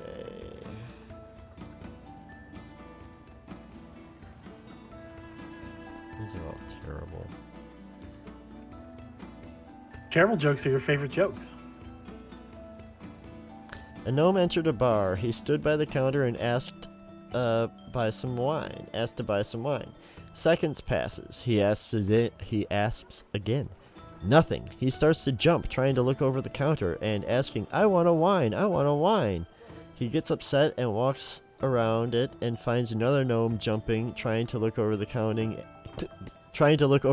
asking, red or white? That's a terrible joke. These are all terrible. Thought it was gonna be like, you're already whining. Yeah, because that's what it sounded like to me.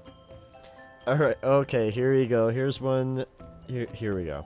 And then I'll stop, Toasty, I promise. How many goblins does it take to paint a house? 2. It depends on how hard you throw them.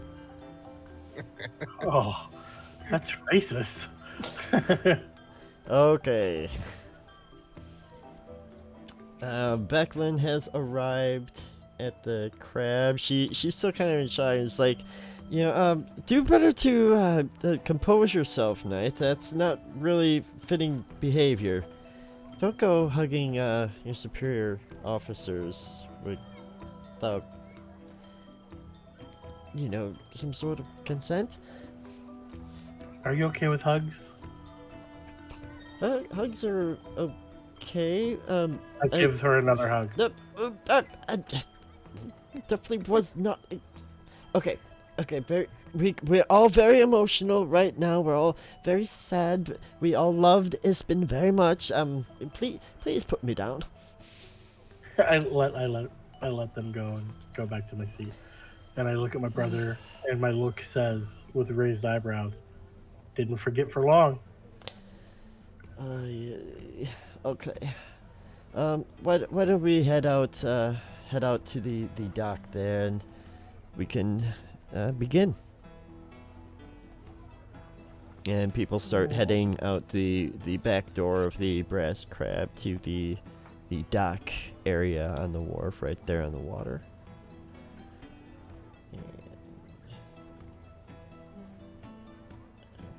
I head out beautifully. There. Always a moment away from hugging. Oh goodness. Let's see. I think we've got some more art for you.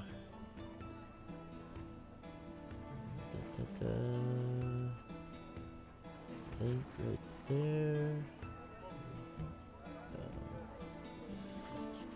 Right here. Yep. This. Okay. I'll show that momentarily. So, here we're gonna change the audio for this.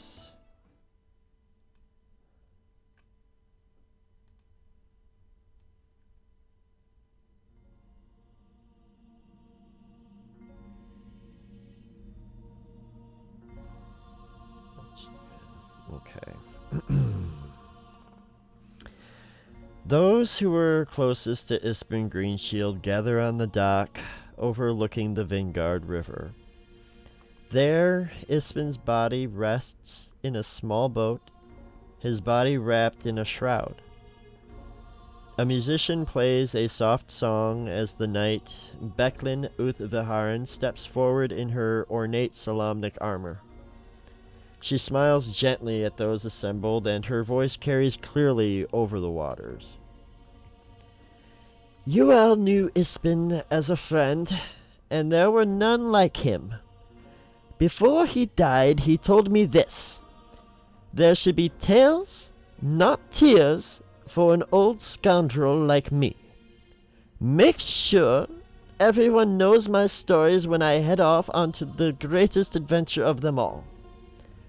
And as she says this, Becklin nods, and villagers carry the boat containing Ispen's body to the dock's edge, where she and a dwarven woman gently begin to lower the boat into the river. And here you see Becklin and the dwarf sending off their friend Ispen Greenshield.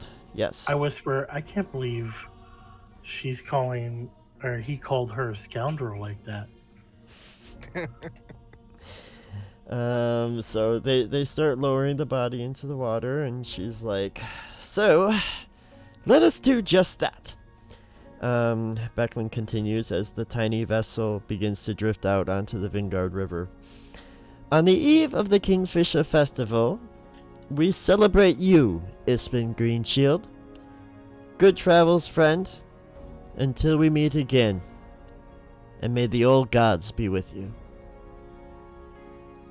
And several moments of, with the exception of the song, several moments of silence pass as the small boat disappears down the Vingard River. And it's, it's one of those like quiet times, or a time of reflection. People are just kind of take a deep breath, and then Becklin turns. It's like, all right then, for the first round, well, the drinks are on the house tonight. They're on Ispen's estate, actually, so let's head back inside, and we can start telling some stories and send the old bugger off the way he wants to. What do you all say? And there's like kind of a chorus of cheers and applause, and People start heading back inside the brass crab. Little So- brother. You- While, I'm sorry. Go ahead.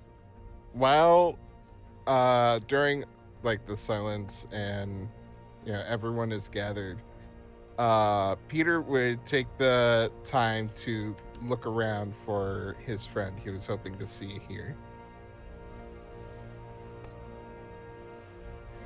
I'm right here, buddy. You can make a perception check, but I'll tell you right now that there's no sign of him. All right. Little But brother. Brimble would Oh. see him kind of looking around a little bit. What are you looking for? I was hoping to see my mentor here. I think, what was it, him that was invited, the mentor, instead of Peter? Or what, was Peter invited himself individually? You were both invited. I got you. My mentor got an invitation, but he's been missing for a while now, but doesn't seem to be here, so. I'll help you look for him. And I start looking around going, Mentor. No, be quiet. This is not the time. Little brother, do you think that's actually Cudgel? The dwarf, is that Cudgel? It looks like how he was describing her. I mean, older, of course, but Is it? Is it? You guys can make a history check. What does the fox say? Do I get advantage for that? No.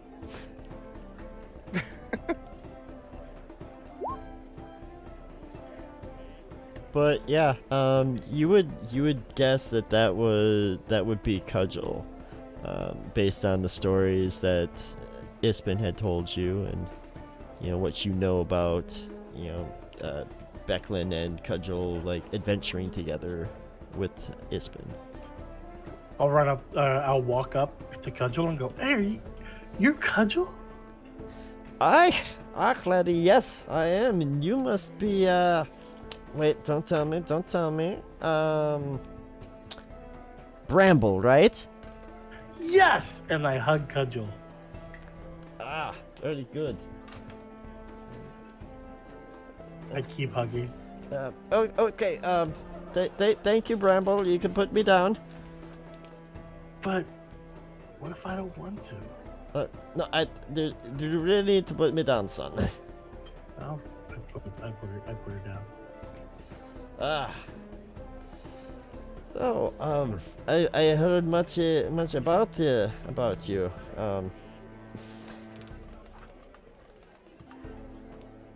Howdy, I've your old friend of Ispin Greenshield, I'm sure you know.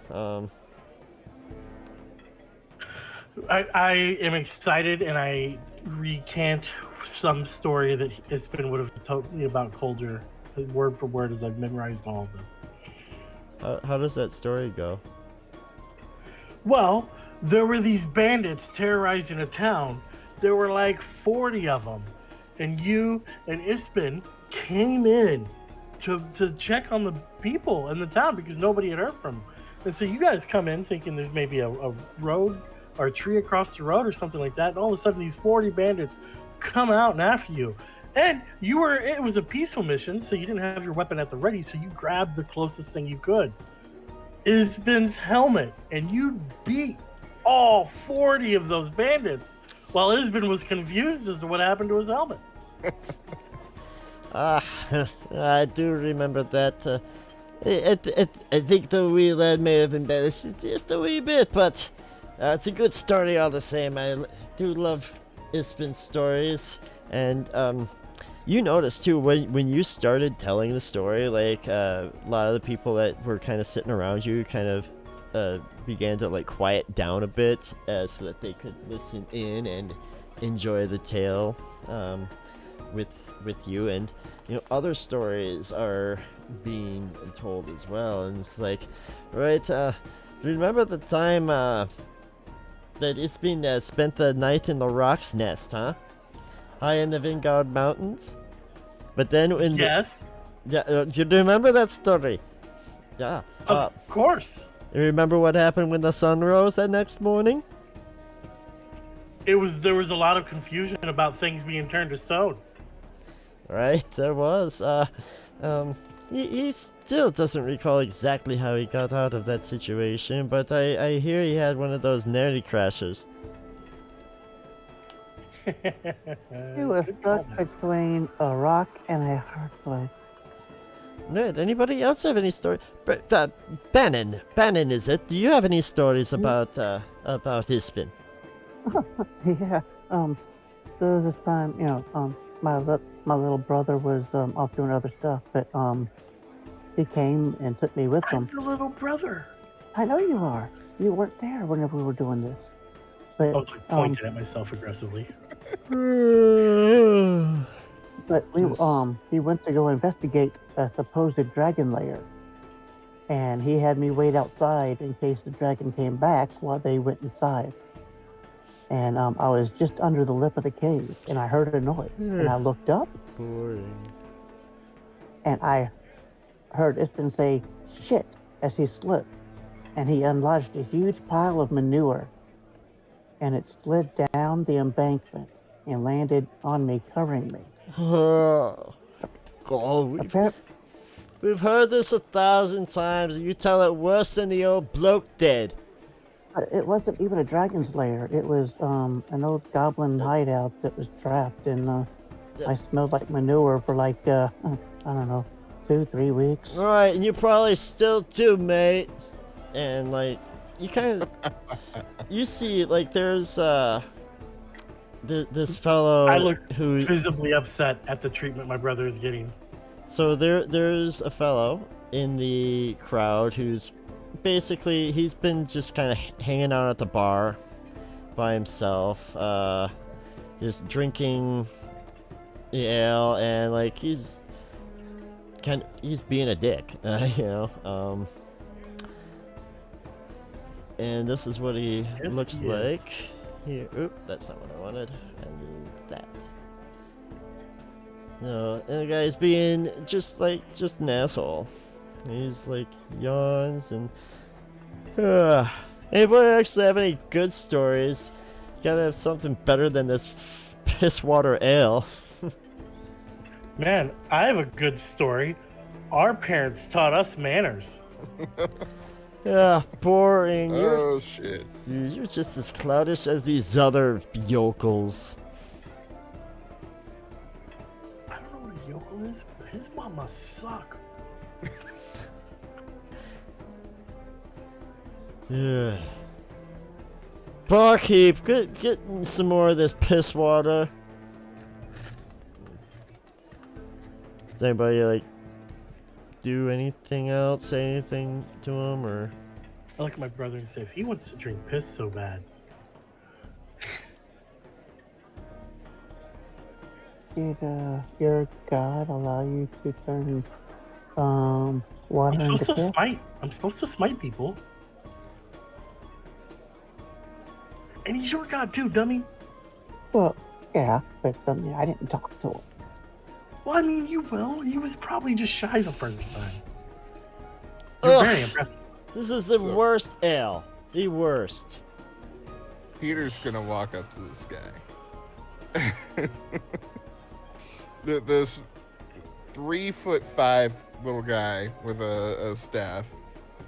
Gonna say, we should treat friends of our friend with some respect. Why don't you make a persuasion check for me, please? All right.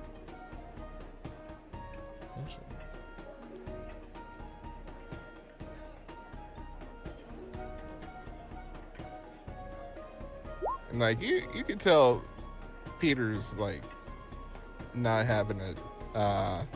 And he's like usually a nervous and stuttery person.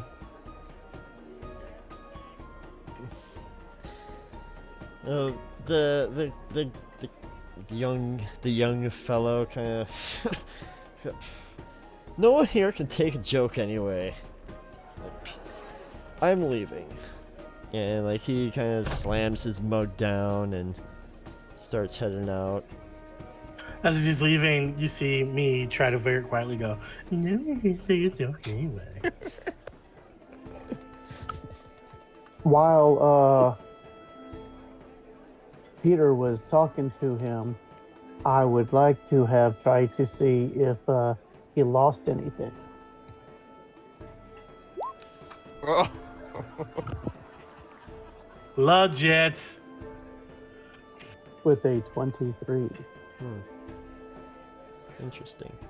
Ring, ring, ring, ring, ring, ring, ring, ring, ring. Yeah, something will find its way into your pocket, but we'll worry about that later. Yeah, I don't care what it is.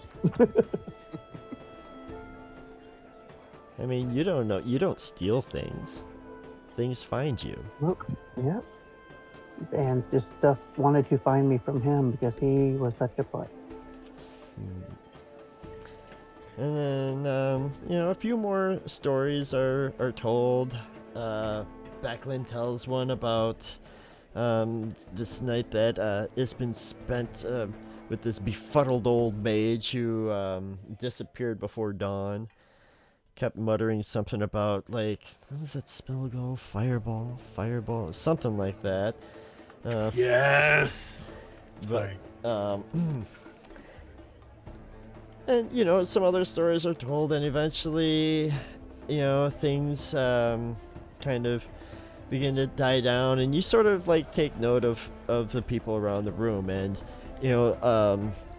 lots of people have shared stories, and people who haven't have, otherwise been, like, involved, like, engaged in the stories, cheering, laughing, heckling, not heckling, but, just everybody's going along with it. But you do notice there was one guest that didn't really seem to be engaged with, like, really anybody, and she kind of has sort of kept to the sort of outskirts of the reception. And I mean, she really stands out because aside from the fact that, like, she hasn't been involved, she is really the only blue-skinned individual in the room. She's got long elf-like ears, and I mean, from here you can tell that she is a blue-skinned elf. I nudge my brother aggressively and kind of nod towards her.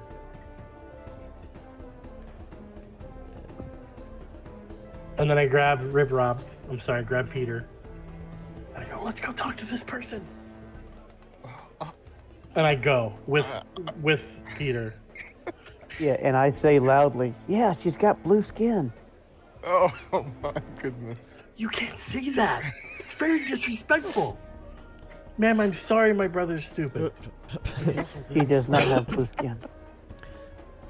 No, ma'am, are you an elf? She kind of smiles. Yes, I am an elf. My name is Lidara. I hold my hand out and I go, hi Lidara, my name is Bramble. Bremble. Yep, Silver Quill. My name is Bremble Silver Quill. My name is Bremble Silver Quill, and I'm a kinder. I'm sorry, he don't know how to do a beautiful lady. I'm sorry. No, that's quite all right. You're probably all very, very Peter's just face palming. it's a very sad time for you all. I understand. I too no loss. I've lost many loved ones over my long life, and yes, Are you here for the funeral? I am. I'm. Well, then it's sad for you too. And I hug her. No, please, that's not necessary. I do the back rub. No, please. Oh. After about twice as long as it's supposed to be, I put her down. All right, thank you, Brimble. But yes, it is quite sad his passing. But life does go on, it seems. Yeah. How did you know him? Oh, He never told me a story of a blue-skinned, beautiful elf. I would have remembered. Okay, so, What does the elf say? No. I'm not backing off that. Peter, he's gonna introduce himself. My name is Peter Windlance. I apologize for my friend here. He offers his hand. It's nice to meet you. Yes, Ispen's quite a well-traveled individual indeed. But it is getting quite late. I should probably retire to my room. You do notice, like, she's got like a lute strapped over her back. Do you play music? Yeah, I do, from time to time. Could you play? You know what would be great? I'm sure if you played music with Ispen's his name, right?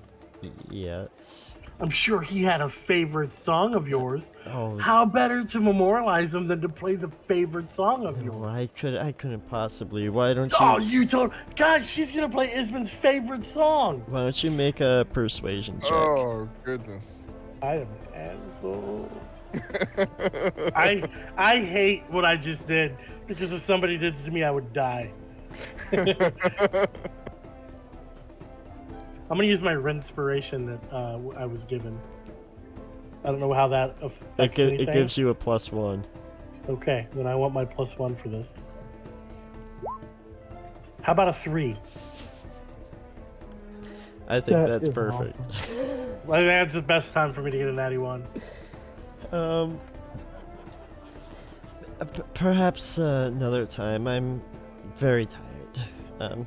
It's nice meeting you all. I'm sure we'll meet each other again someday. Well, I mean, if you want, I can meet you in the morning for breakfast. We'll see. And with that, she heads off to. Oh, that feels like high school room, Ricky and talking to girls. She heads off to her room and leaves the reception. And yeah, a lot of the other people are starting to leave. Things are dying down, and before too long, Cudgel, she takes off. I didn't really get a chance to explain this. You know, she would have explained at some point that she's the leader of a band of mercenaries that are camped outside of the village, the Ironclad Regiment. So, they are in town because they are here for the Kingfisher Festival. They are going to be partaking in the reenactment of the Battle of High Hill, an annual, well, it's part of the annual Kingfisher Festival. So, like, she explains that they'll be taking up the role of the raiding Istarians, while the town militia will play the part of Solamnic knights defending the hill. She leaves to go check on her regiment, make sure everything is in order for the next day. And yeah, after a bit, Becklin approaches you after Ladara takes her leave. She's like, well, friends, thank you all so much for coming. You are going to be sticking around for the Kingfisher Festival, yes? Sure. Did you Of see that course. blue elf? I did see a blue-skinned elf, yes. She didn't say much. She played music for, I can't remember the guy's name again. Isbin. She played music for Esmond. Oh, intriguing. I don't remember. I don't really recall her from. It's no matter. Anyways. Was she Esmond's girlfriend? No. Not that I'm Were aware you? of. Were you Esmond's Oh, girlfriend? heavens no. We were friends, yes, but never like that. But Clearly, my character has no idea what a girlfriend is. speaking of Isbin, he left something for all of you. Or rather, something for you. Hopefully, it wasn't the tab or the bill for this drinking. Oh, that would be rather randy of him, wouldn't it? That's a pretty Isbin thing to do, isn't it? Yeah, I could. No, We'll give the building nibs. that's. The guy who's puking his guts out. But anyways, no. I don't have it with me here. Come see me tomorrow morning at the keep. The Kingfisher Festival doesn't really begin until around midday, and that'll start with the general activities. There'll be song and food and dance and whatnot. Fishing competition, they held that. They've got some other things, an archery competition, I believe. But that all begins like around midday. So come by the keep in the morning, and you can make sure that you get what has been left for you. All right. Oh, thank you for the notice.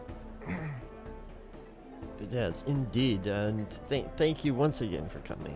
It means a lot to me. I know it meant a lot to Cudgel too. She has a different way. She doesn't really show her emotions all that much. Not like those types of emotions. You know how dwarves are, but She just needed that hug I gave her. yeah, perhaps. But right, you all get some sleep and come see me in the morning. I'll have my student fetch breakfast. Yes, sir. See you in the morning. Why, thank you. Right, so with that, Becklin will depart. She takes her leave. Everything else kind of begins to die down. You guys head to your rooms. You each have your own room. Brimble and Bandit, you can share a room if you want. Otherwise, you did have separate rooms set aside.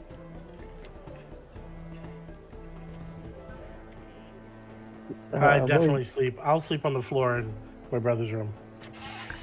Yeah, if I say we are used to sleeping in the same room. So. Alright. Any nighttime things, rituals, or whatnot you need to go over? Just a Happy lot is- of snoring. Alright, so Peter's- Passes on the bed. And awkward prayers to a god that I don't know how to pray to. Oh. very good, very good. And Would so, you like to hear it? Oh, yeah, goodness. you know what? If you got it, let's hear it. All right, I'm spitballing here, but I know it's going to be weird. Dear Kiri Jolin, I was really hoping to chat with you about the whole smiting thing. Like, could I only kind of smite? Do I have to full on smite? And what does that look like? Like, is it with the sword? Do I sternly tell them they're doing a poor thing? And can you say hi to my brother next time? He's really excited about meeting you. I hope I do all the stuff you want me to. If not, could you possess maybe a smaller statue and give me a heads up? could you give me like a book of rules? Could you like give me some hints? This is all a lot to deal with right now. Also, do you know anything about blue-skinned elves? Amen. That's awesome. That's hilarious. I'm 100% down to do that every time we rest. I think you broke Ron. Where you at, Ron?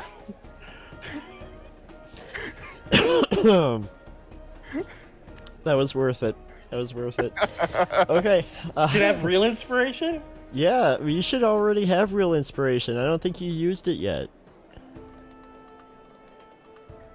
Oh, I did. Oh, well, then before now we- you do. I think I used it in the combat Mm. poorly.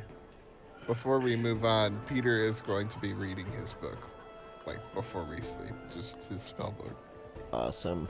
And that's actually where we're going to call it for tonight. We will leave off there, and we can pick up next week where it will be the following morning, the day of the Kingfisher Festival. I'm gonna hug that elf again. Did we ever get a name for her? Yeah, she told us the name. I don't remember it though. Oh. It wasn't her words my character was enamored with. Rude. Her name is Leedara. Leedara, I believe. For those who are taking notes. And yeah, that was a lot of fun. What did you guys think? I had a blast. So about taking notes. Oh, good. I have specifically on this character decided against it. I mean, to me that makes sense. If you look at my biro, I've made notes that I think are important to my character, but I have not made notes about anybody's name. Speaking of notes on your character, like if at some point you could fill out your personality traits on your sheet. I'm sure you've got it on your other one. You just didn't transfer it over to this one. I don't know. I was just kind of making up my personality as I went, but I'll put some stuff in there for you. When you get a chance. But all right, thank you everyone who joined us for coming along. We are going to raid out to somebody. I'm not sure who yet, but we'll I figure that posted out. it in your Discord. Oh, all right. Lewis has sent me a raider, so we're gonna do that. Thank you so much for joining us. We love you guys. Have a good night. We should be back Monday for Defenders of the Veil. We will see. We might be back Sunday. I'm not 100% what's going on with David sick right now. He might not be ready, so we'll see. Thank you everyone. We love you. Have a good night. Night.